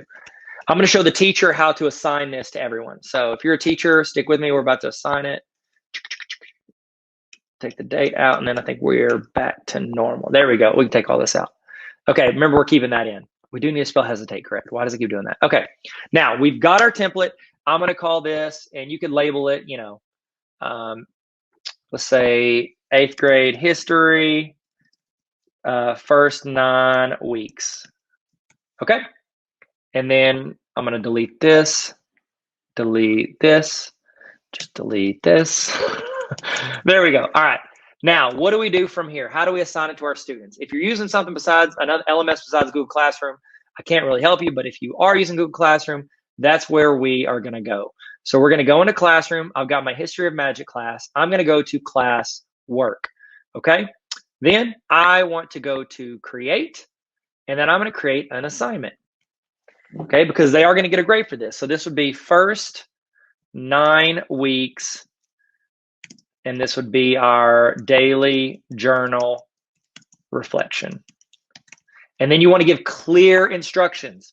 Say, every morning, go into the day. Every morning we'll say this. Let's number it. I love numbering things. Every morning. 1, go to your journal. It's attached. Then you say, fill in your thoughts / reflections on the day. Then you say, do not turn in yet. 4, after we've finished the first 9 weeks, turn it in. It is for a grade. Okay, now we need to attach that assignment. So we're going to go to add, and then I'm just going to go to my Google Drive. I love taking this shortcut because Google Drive is going to default to your most recent stuff you've done. So I'm going to click on this. It is the most recent. I'm going to insert it. Now, this part is important, you guys. This is very important. Y'all ready? You don't want all the students to just look at it because then you're like telling them to make their own file and then you can't see it. You want to click this and you want to say make a copy for each student. Click that. Okay. Now, how many points? This should be worth a lot. Let's make it worth 200 points, not 0, 0. 200 points. Due date, we're going to pick the end of the 9 weeks. So let's say 9 weeks ends. When does 9 weeks end? Let's say it ends March 31st. I don't know when it ends. We don't have to put a time. We'll just put that date. And then the topic. This is something you don't want to put it under like a week or a module. Because there's 2 ways that a lot of teachers do their topics. And if you don't do topics, you need to do topics. They're super important. They'll do it either by like chapter and module, or they'll do it by like, these are all week 1 things. These are all week 2 things, or even by the day. So time or by like chapters or organization. Either one of those, I recommend this is its own topic. You can title it Bell Ringers. You can title it Daily Reflection. Honestly, I'd probably put it under Bell Ringers if you've already got Bell Ringers, but if not, you can put Daily Reflection Journal. Make it its own topic. That way it's easier for them to find. Okay, and then I can assign it for that class, all students in that class. Boom, I've assigned it. Now, what that does is, remember, it's going to make its own copy for every single student in the class, and you can go in and look at what they're doing at any time throughout the semester. So if you want to check on like week 3 to make sure they're taking it serious, they're actually filling it out, all you'd have to do is you could go to your classes, and then over here in the bottom right, you see that folder? You're just going to click on that folder. And then you're going to find that assignment and you're going to be able to see every single student's journal and look at it at any time. Let's see, where is it? There's digital notebooks, template. There it is. Journal reflection. It's going to create it. It's already assigned it to all of the students. And I can go in and look at Draco, Harry, or Ron and see how much they've completed at any point throughout the 9 weeks. So those are my thoughts on how to implement this. I hope this helped. I hope this was helpful for you. If you have any questions, hit me up. If you're on the honor roll, you can hit me up and I can go through the mailbag. You've got it on the email and you can ask that question. Hope y'all be good. Stay sweet. If you want to subscribe, you always can. Holla at your boy and never stop learning. Peace, guys. What up? Welcome back. Hey, Tyler here. How are you doing? How you feeling?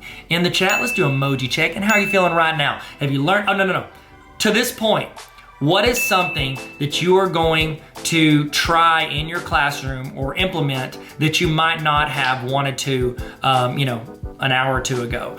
What is something you're wanting to implement in your classroom? Put that in the chat right now. I'd love to see it. I know the other people in the chat would love to see it. I know it'd be some great input. So throw that in the chat and then you can also copy paste and put in your notes just so you don't forget. Make sure everything you're doing, you're keeping notes of. Keep links to it, all of it, because I want you guys to be able to access and actually make your classroom better. I've sat through enough PDs in my life, professional development in my life, that I don't remember one thing from. I pray that you walk through this. I am hoping that you get something out of this training that you can take and use, once a day, once a week, once a year, once a decade, something that you use and implement, whether it's a mindset or a skill set or just any type of framework to build your classroom and make things better. Okay? Speaking of making things better, making ourselves better, I do want to give you, some thoughts on something that I offer, a community that we have at Tarver Academy that I think could add you a ton of value. It could help you get better all year. Because right now we're getting better with PD, with professional development. Hopefully you're getting better right now. This summer you're gonna hopefully glean some information, some knowledge, some experience, and you're gonna get a little bit better. I want us to get better all year. I want us to get better all throughout the year. And here's the thing with teachers.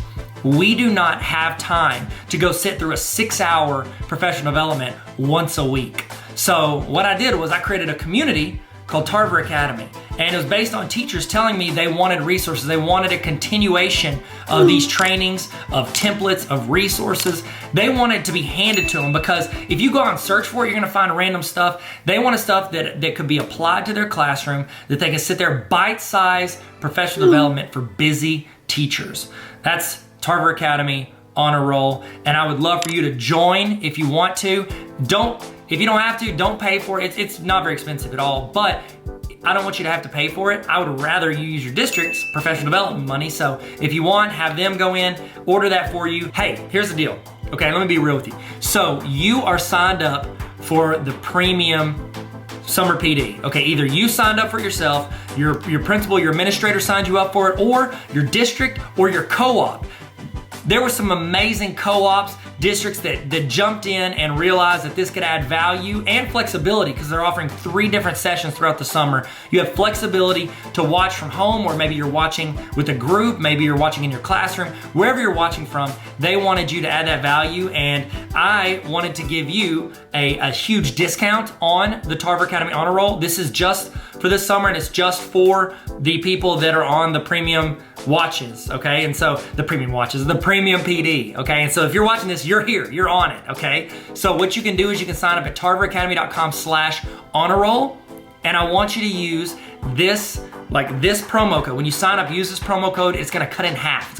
And it's one time for the full year, and it's gonna cut in half. Remember, use your district money if you can. So just write the promo code down, or put it in there and then get reimbursed, whatever you need to do. The promo code is premium because you've signed up for the premium summer PD, and so I want to give you half off. So what that is essentially, you or your district or your co-op or your building paid for the summer PD, and so what it is, you get half off for these honor roll resources that come to you every week for the entire year. They essentially, it paid for more than, it paid for half of this just because they signed you up for it, or you signed up for it. So it's actually a better deal than if you just like straight up bought it. But you'll get access to these trainings anytime you want throughout the entire year, plus anything new. I'm gonna send you something every single week to help make you better in your classroom, because when you get better, your students get better. In the email, every week, you're gonna get either a template, a resource, you're gonna get a short PD video, professional development, a training to show you how to do something you might not know how to do, or reinforce something you're maybe already trying. You're gonna get something that makes you better every week, plus some quick tips, links to some other things, and also you can ask me questions. I have a mailbag where you get to ask questions, and that's the list I'm gonna pick from first. I wanna help you guys. If I don't know how to do it, I'll do the research for you. I'll build, you're like, oh, I really wish I had a digital interactive notebook. Guess what I'll do? I'll go in and I'll build digital interactive notebooks, and I'll give you the template. You don't have to pay teachers. You don't have to go in and throw the money at anything. I wanna just hand it to you, and I wanna do trainings for you to help you. So if you wanna join that community, I think it's super helpful, and it's essentially where I become the tech facilitator for you. It's Netflix for teacher resources, and I would love for you to join and jump on that. So if you want, go there. It's tarveracademy.com/honor roll, and you can sign up for that. And I think it's just going to be a huge. It's going to be a huge help to teachers throughout the year who have a lot going on and not a lot of time, extra time to go out and do it. It's like as teachers, they always give you more stuff to do, but they don't give you like, oh, here's like an extra 3 hours a day to go out and do whatever it is you're going to do. So if you want to sign up for that, you can. I hope you've used this time also to use the restroom. So if you're just getting back using the restroom, guess what? We've just been talking about Tarver Academy Honor Roll. No big deal. But I want to give you guys time to go do that and get a snack if you need it. Whatever you need to do, we're about to kick back into, we're about to jump back in it. We're going to fall into the gap. Man, do y'all remember that? That was a good campaign. That was memorable. Wasn't it? Memorable? Yeah, sure. Okay, so we're about to get started. We'll get started here very soon, and we're gonna jump back in. We're gonna keep learning. All right, let's do it. Let's go. We're still doing this. In the chat, here we go. In the chat, I want you to tell me the name. Okay, don't say that. I was gonna say, tell me the name of, you know what? You can do that. Tell me the name of a teacher who made an impact on you and what they did. Why did they have an impact on you? In the chat, what name of a teacher or an educator that had an impact on you and what they did to have an impact. It was either the way they treated you, the way they ran their class, or the way they inspired you, or just the way they had structure maybe. They were reliable, they were consistent. I would love to hear in the chat, name of a teacher that motivated you as a student or as another teacher and what they did. So let's throw that in the chat, and we're about to get started. We're gonna jump back into it. We're about to get started. We're gonna jump back into it like a pogo stick. See that? See what I did there? Nope? Okay, all right, let's get going. Okay, nice. All right, so we're moving on to the next thing. What we're doing here is I'm building with you out of a Google form, a virtual attendance Google form. Now, this I created originally because I had a lot of people who had hybrid students. I have some students in person, some at home, and they're trying to take attendance in both places at once. Now, a lot of you may be fully in person coming in the fall. So what you want to do is you can think of how you can adapt this to where you can use it in person. And you're like, well, I already take roll, Tyler. I don't need to do like a check-in or anything like that. Maybe it is a mental check-in to where you have used some of the questions on here where you're gauging how your students are doing for that day. How would you like to, when you take roll for the day, get an actual gauge, like a private gauge from students on if they're having a bad day, if they didn't get enough sleep last night, if something's going on in their home life that they're concerned about, or maybe there's a kid in class that said something to them that hurt their feelings or was rude to them. It's a safe place for them to send it to you, and you can be essentially approachable behind the scenes. And so think of how you could adapt this even if you are fully in person. I think it can be a super helpful thing. And if you want to use this template, of course, as always, take the template, tarveracademy.com/resources. Let's go. We're making this for the idea that you are either virtual or maybe a hybrid. So you've got students in person, but also at home, or students are at their homes. I think it could work for like a, if you're doing only in person, it could be a check-in, check-out form for when you're working. And so, all right, let's get rolling. Sorry, I just thought of something I want to make sure I put on the form. So I added it to my list. Okay. So we're going to do this through Google Forms because, Google's a goat. So here we go. So I'm in Google Drive, and I'm going to go in and I'm just going to create new Google Forms. Oh my goodness, guys, check this out. They added Google Forms. You got to see this. This is incredible. This is incredible. And I've always joked, like every PD I do for teachers, I'm always like, I don't know why they don't have Google Forms in the top 3 because it's like the GOAT for teachers. They have included Google Forms right here in the top. It used to be just these 3 guys. I'm sorry. This is revolutionary. I love it whenever I'm on camera and I see a change that Google's made, and I'm just excited. I'm proud of Google. And once again, they learn and they grow. Okay. Now, there's 2 schools of thought on this. Sometimes they will think that it's best to put all of this, the check-in, check-out, on the exact same form. That's how I would do it, just because I would want it in one place. However, I know a lot of people that have like a daily check-in and a check-out. So it's like they have 2 forms. That's fine if that's what you want to do and you're using this template. We're going to create them together. You could go in, when you make a copy of the form for yourself, you could make one of them, just delete and adjust just some of the wording, and then make a copy of that and make the exit. So it's up to you on whatever works best for your class. So let's get a rolling. We're going to call this student check-in. Let's call it student attendance, because students take things more seriously when they hear words that they're familiar with. Attendance check-in/out.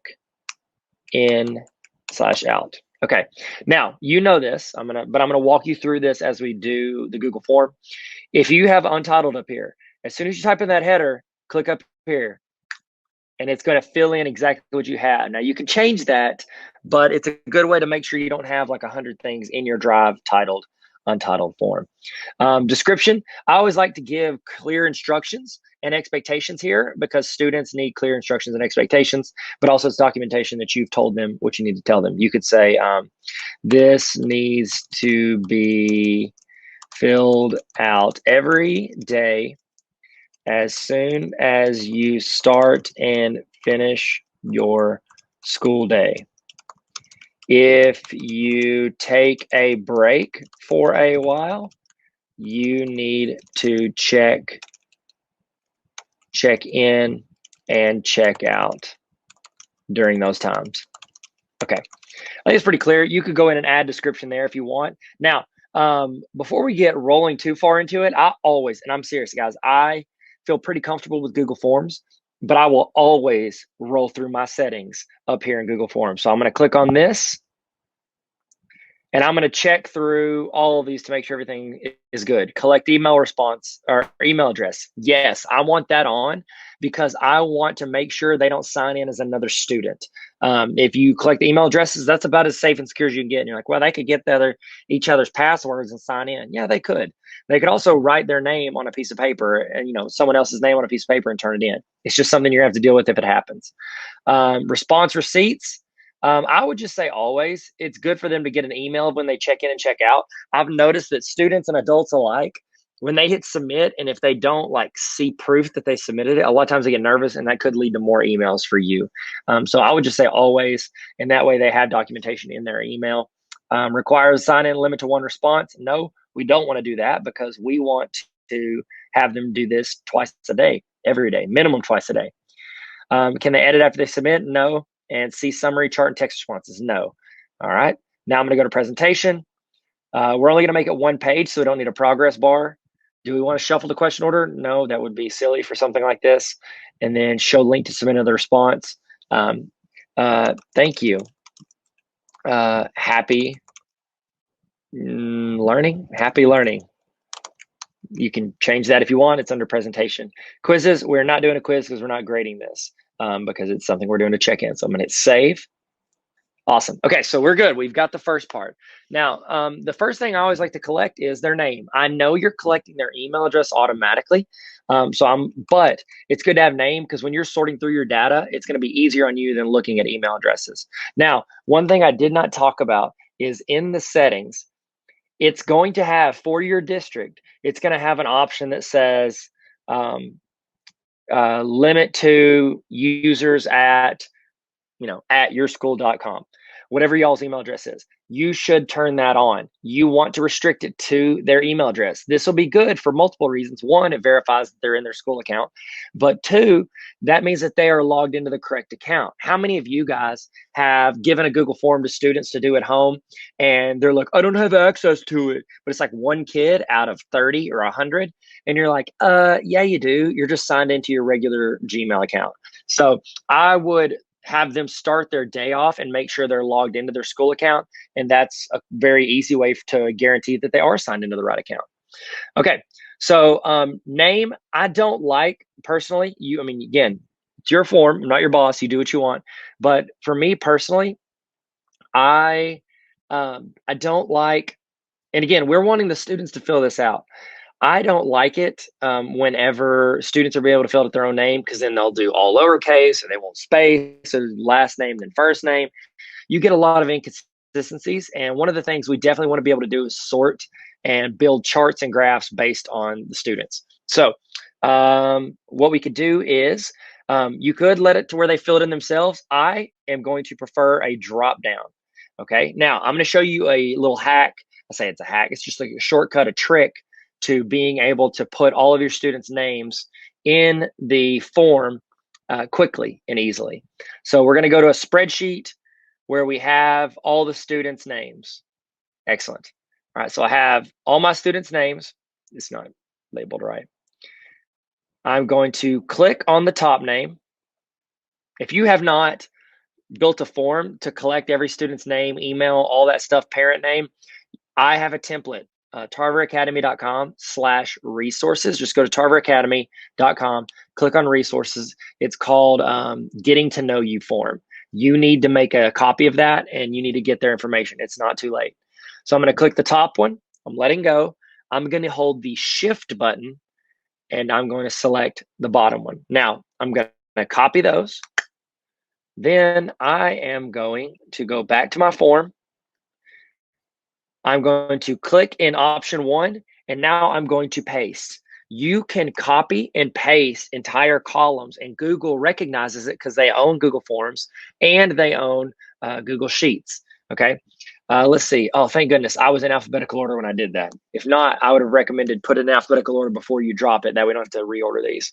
I'm not going to add any more options, and I'm going to make this required. I want this to be a required question because I want every student to put in their name, not just like, oh, I'm just going to click through it. Okay. Now we want to keep this form as short as possible and as accessible as possible because that's going to allow our students to get through this quickly. You don't want to go through too much hullabaloo, if you will, to do this. Now, we're going to create a new question. So over here on the right, I'm going to go to add question. If you have multiple class periods, you could say, your assigned class period. This might not be an applicable question. So when you make a copy of this, you might go in and delete this. And we're going to do multiple choice on this one because there's not going to be that many options. You could do first period, And then I'm going to do second period, and I'm going to roll all the way through all 7 of those. Third period. Now, again, you may not have this. This may be something you need to delete. It might be something that you separate by, like, if you have in-person classes, you might have, full virtual. I'll put that as an option here, because I know some teachers are, they are having to, like, they're putting their virtual students in their own class period if they're a hybrid. And so, I'm sorry, I'm trying to do 2 things at once. Let's do 6th period and 7th period. I think that's normal. And then I'm going to add in, virtual, virtual student. So that would be for if it's like a full-time virtual student. Again, you might delete that if that's not something you feel is applicable. Okay, make that required. I think everything on this is going to be required if you're going to ask what I would do. And that's exactly what I would do. Tech. I don't know why I said tech. Next, because it's Tech Tuesday, patreon.com/Tyler Tarver. How are you feeling? I think that's our next question. How are you feeling right now? Now, there's a couple different ways you could go with this. Some people, they would prefer like a linear scale. They do like 1 to 10, and they would say, I feel terrible. You could say, you can even say, may we speak, if you really want them to talk to you. I feel terrible. But as a teacher, if you see somebody lower end of that number scale, you're going to want to reach out to them anyways. And then your top one, let's say, fantastic, ready to work. Okay. So I did a number scale. Because I went in teaching high school. So like my brain is not always geared. I try to keep everybody K through 12 in mind, actually K through college in mind. But I think that for me, I'm going to go with a number scale. I know a lot of teachers would prefer to add in a photos, and it's like smiley faces. Like, I feel good. I feel, you can judge it based on like, I'm tired or I'm sleepy or whatever. You could add those as options. You could even add a thing says like, what is one word to describe how you feel right now? You could put a 1 word or emoji if you wanted. Boom. Okay, to describe how you feel right now. And that way you can get like a quick look, like tired, happy. It might give more context to, what they just answered on the other one. And it's still like 1 word. If you're asking for 1 word, that doesn't seem hard. And honestly, I think you're probably going to get a more like spur of the moment reaction. Like, I'm going to just, if I have 1 word, what do I feel? Boom, I'm going to get it over with. Again, you could insert photos here if you wanted to. Like, you could just do, if you want to do multiple choice, and then you could go over here and you could add a photo. All right. So if you want to go for that, you can. Not a bad option at all. And I recommend Canva, link in my bio. It is the best graphic design thing I've ever used as far as like the internet goes. And I've used a ton of them. Okay, let's see what else. Here's another question that I saw this on training I did yesterday. The teacher was talking about, they created one of these. It says, where are you learning today? Okay, you could say at school. You could say at home. I'd probably just put school and home. I would put at. I don't know why I did that. Sorry.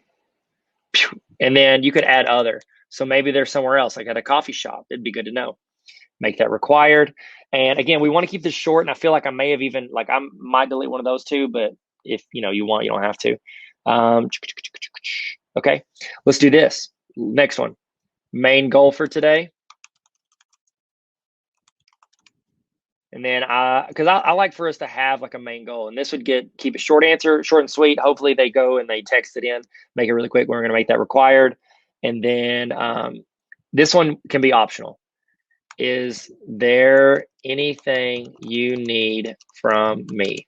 Good way for them to check in. I would do, you could do paragraph if you want. This is optional. And it's just a way for you to check in on your students and see what they've got going. Some might need a call. Some might need clarification on an assignment. Some might be stressed out or having a home issue that they need you to check in on. So I think that's really good. Trying to think if there's anything else I'll put on there. I think this is pretty short and sweet. I mean, this is like a 2-minute check-in, and I think it'll be pretty easy. Let's take a look at what it's going to look like for them. So I went to preview, in case you didn't see that little eyeball up there in the upper right. That's going to show us the view. This is what a student would see whenever they are checking in or out. Email address, again, you're going to change this for your school to where it's automatically pulling it. So they're not going to have to fill out their email address every time. It's going to automatically pull it. They can choose their name. So we're Albus. Assigned class period, we're going to be a virtual student. I feel like an 8. What's one word or emoji describe how you feel right now? Tired. I'm not tired. I feel great. Where are you learning? Home. Main goal, catch up. And then is there anything you need from me?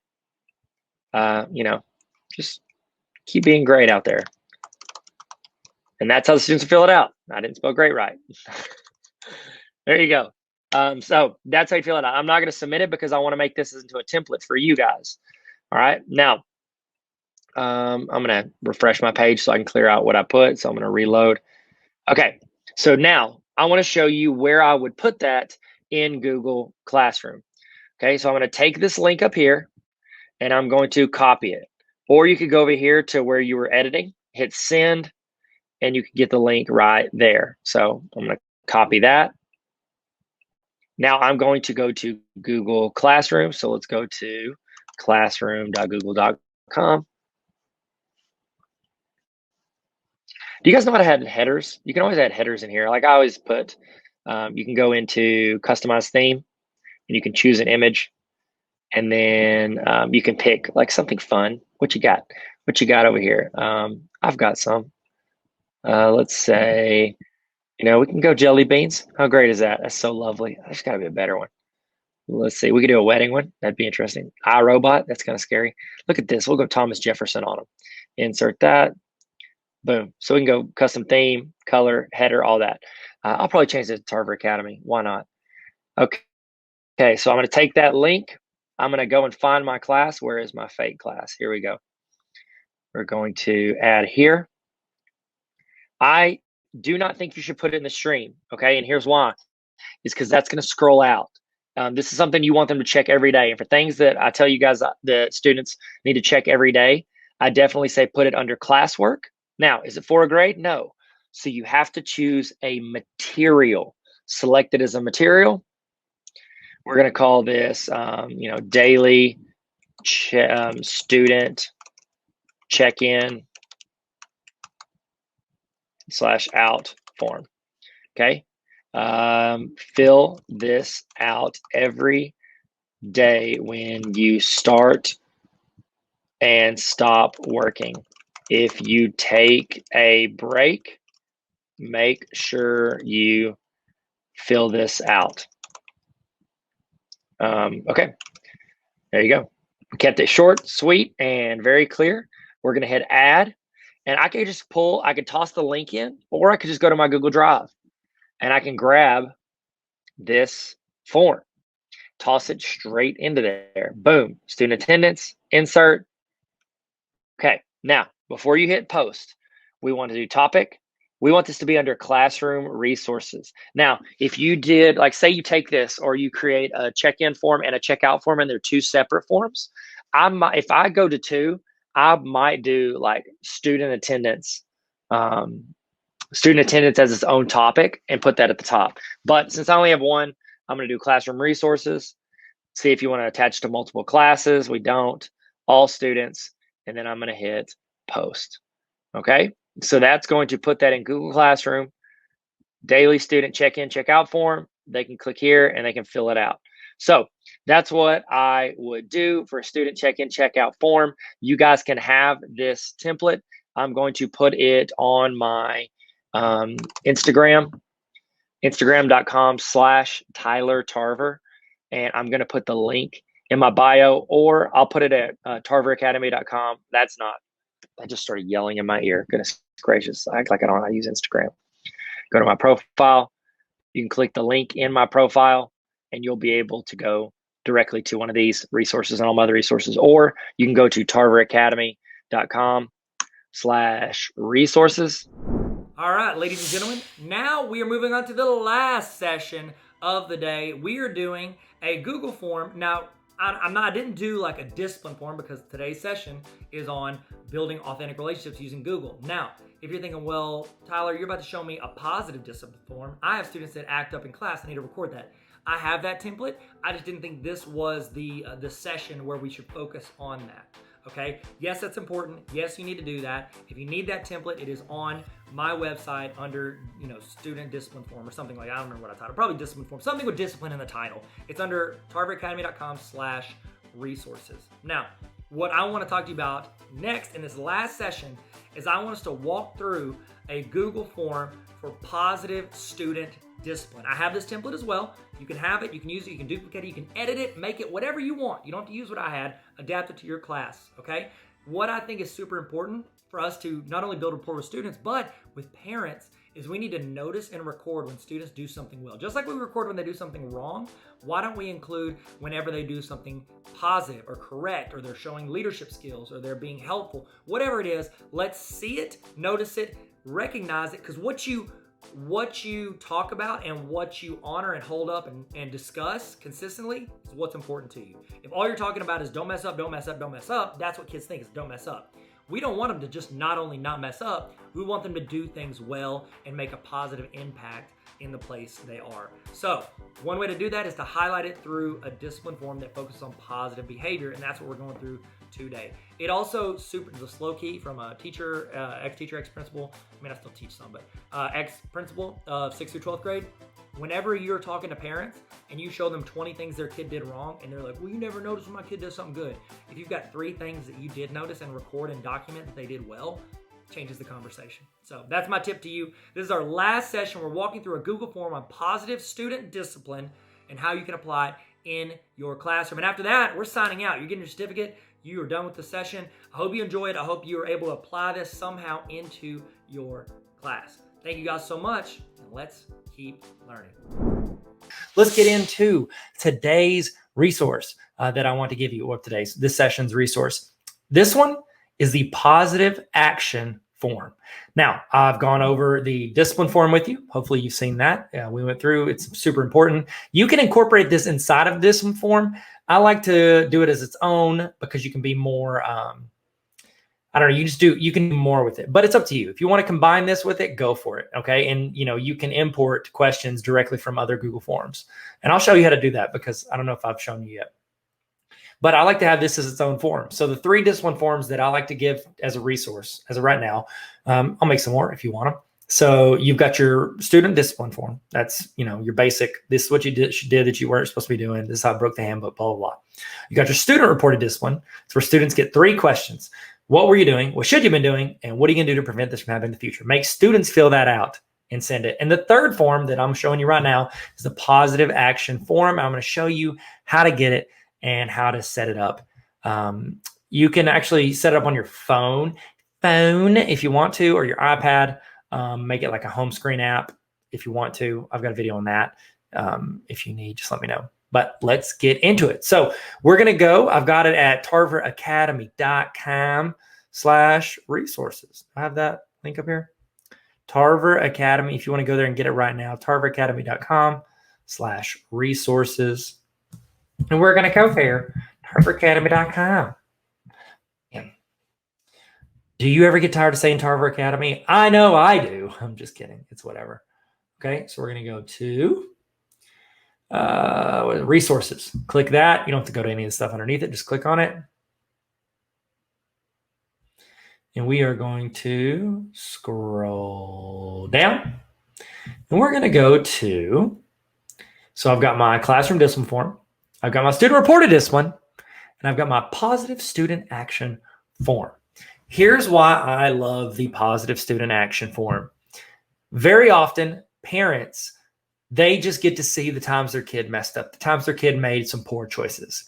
It goes a very long way with parents whenever you show that you notice when their child does something well, whether you send it out to them or you save it for a parent-teacher conference, or say they did get in trouble like 10 times in a row. I throw one of these in with it and be like, hey, I know they messed up 10 times, but there were 2 days they did incredible. And here are the days. I don't know what you did or what you fed them for breakfast, but do that every time. Remember, make a copy right here. It's going to be your copy. I do not have access to it. Okay. We're going to change it. We're going to call it, positive student action form. And I'll just call it, Mr. Tarver's class. Okay. Here's the deal with any of these forms. You want to make them as quick and as simple as possible. I don't like to type, especially if I'm using my iPad or my phone. I would rather just click, click, click, submit. Okay. So here's what I do. Go into your spreadsheet, and I'll show you how to do this. I think I showed you in the discipline form, but let me see if I've got it. Best event. Let's just see if this is, hopefully I don't bring up people's names. I did. All right. So let's just do this. We'll go to new and create a Google Sheet. All right. Let's say you've hopefully done this. I've got this resource if you need a student information form to gather their information. I've got one if you need it, but here we go. Okay. So let's do,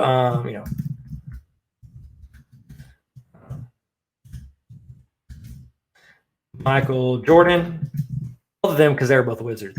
You get it? Because that's not Jordan. No. Because Harry Potter was a wizard and Michael Jordan was on the. It's just high level comedy. It's not a big deal. What is this? This mess.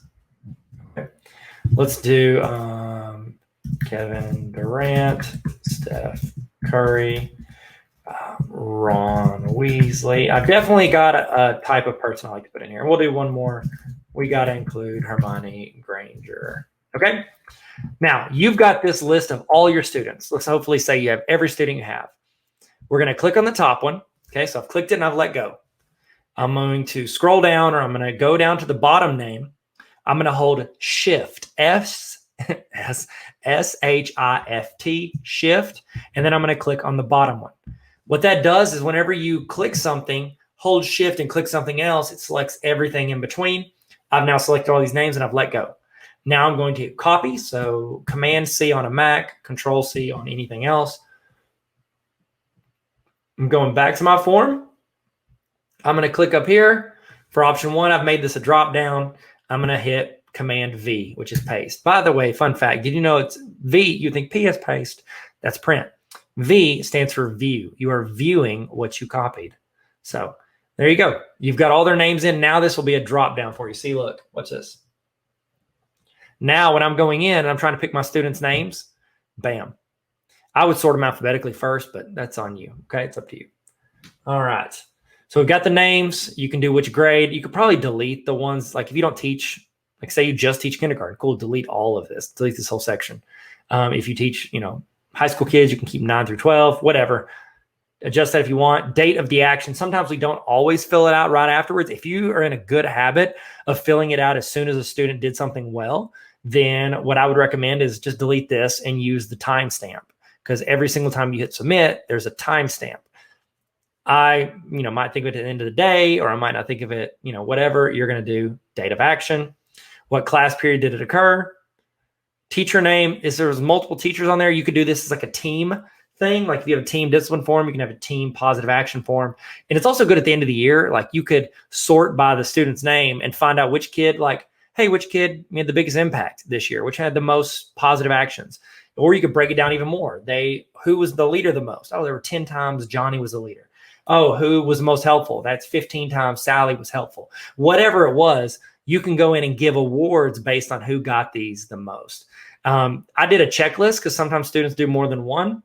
I think this would be just really cool for parents to get, showing the things their students, their kids, your students are good at. So I did a checklist, and then if you want to describe it, you can. You'll notice how I kept all of the first ones super easy to click, click, click. And if you want on this one, if you're using your phone, you just hit the voice and talk into it. Tell the situation, or you can type it in, whatever. So that's the gist of it. And we're going to do the same thing we did with the other discipline forms. We are going to hit send. We're going to get the link, copy. Then I'm going to go into classroom, and I'm going to put it, well, actually, no, you're not going to do that. Do not put this on classroom, because that means the students are going to fill out all the great things they did. What I would do is I would put this in a place that you can remember where it is. So I'm going to show you a couple ways to put it. Okay. First one, you can put it on your phone. If you have an iPhone, what you can do is you go in and you open this link. Like I usually just take this link and I email it to myself. And I click on the link in my email. And then what it does, it's going to open it up in Safari. You have to be in Safari. And then once you're in Safari, let's see, I'm going to open up Safari. Okay, see if I can show you this from my, let me make this bigger. Okay, so I've got a website here. Y'all see that? Now what you want to do is you want to click on, see at the bottom, come on. See that box with the arrow on it? I'm going to click that. Sorry, click that. And then I want to go to, where is it? Not add bookmark. I want to, come on, add to home screen. Whoop. You can title it. That one's my book page. You can title it, positive action, whatever. Hit add. Bam. It is now an app. Sorry, you can't see. It is now an app on your phone. And anytime you click it, there you go, Tyler. Click it. It'll go straight to that website or straight to that form. So that's one way to do it. The other way is you can actually take this link. See how I highlight. That's not it. Remember Highlights, the magazine? Does anybody remember that? It's like every dentist office ever. You can go in, you can go to preview. This works on any computer. You highlight the link, you click and drag that link to your desktop. What that's going to do is going to create a shortcut to go straight to that website. Remember, Google Forms, it's just a website. It's a link on the internet. So you can short link it on your phone, create it as a home screen button. You can put it on your desktop to where you can double click and it opens it directly in there. You could also hit this little star. Do y'all see the star right here? Click that. You can't see it. It didn't pop up, but you can add the bookmark and you can add it to your bookmark bar. Watch my bookmark bar. Bam. See that? Positive action form. It's right there. So I can always just click on it and it would open it up. There you go. Here's what I like to do. See how I've got a folder right here? You can right click. You can't see it, and you can create add folder. So right click up here on this bookmarks bar and click add folder. And then look, see, I've got a discipline folder right here. You're not going to be able to see the drop down, but if you do, and then you can click and drag, see this? I can drag that into that folder. I would have a discipline folder as like classroom discipline. You could have student reported discipline. You could have, positive action form. You could do, multiple of those. Think through what, way you want to access it, but I would make it short. Don't make it to where you have to go search drive, hit preview. That's too much, guys. You'll never fill it out. Okay. Make it a shortcut, make it as easy as possible for you and your team. Okay. So there you go. Then, you obviously can go to responses, and you can click on this and you'll create a spreadsheet to where you can see all your students' names, everybody you've submitted, sort by name, sort by date, sort by class, however you want. You can get reports. It's just a great way to actually notice the things that students are doing that we want to reward, not just the stuff that we want to, hold as a negative. So, and I'm a big, big proponent of that. So hope this helped. Hope you learned something. Hope it assists in some way. Y'all be good. Stay sweet. Never stop learning. Here we did. Here we did. Here we did. That's not funny. That's not right. Okay. I'll see you guys. We did it. We did it. We learned something. Did you learn something today? In the chat, I want you to put the thing that you are taking away from today. Put one thing in the chat right now that you have learned or that you have realized or that's reinforced something you think. Put that one that I like to call this the golden nugget. Put the golden nugget from today in the chat. And that way, if somebody's missed it or they checked in, go ahead and you guys can copy paste what other people put. If there's some advice, you can screenshot it. Get this. I want you to throw in the best thing you learned today. It's like a best of highlight reel for your favorite thing that happened during this training.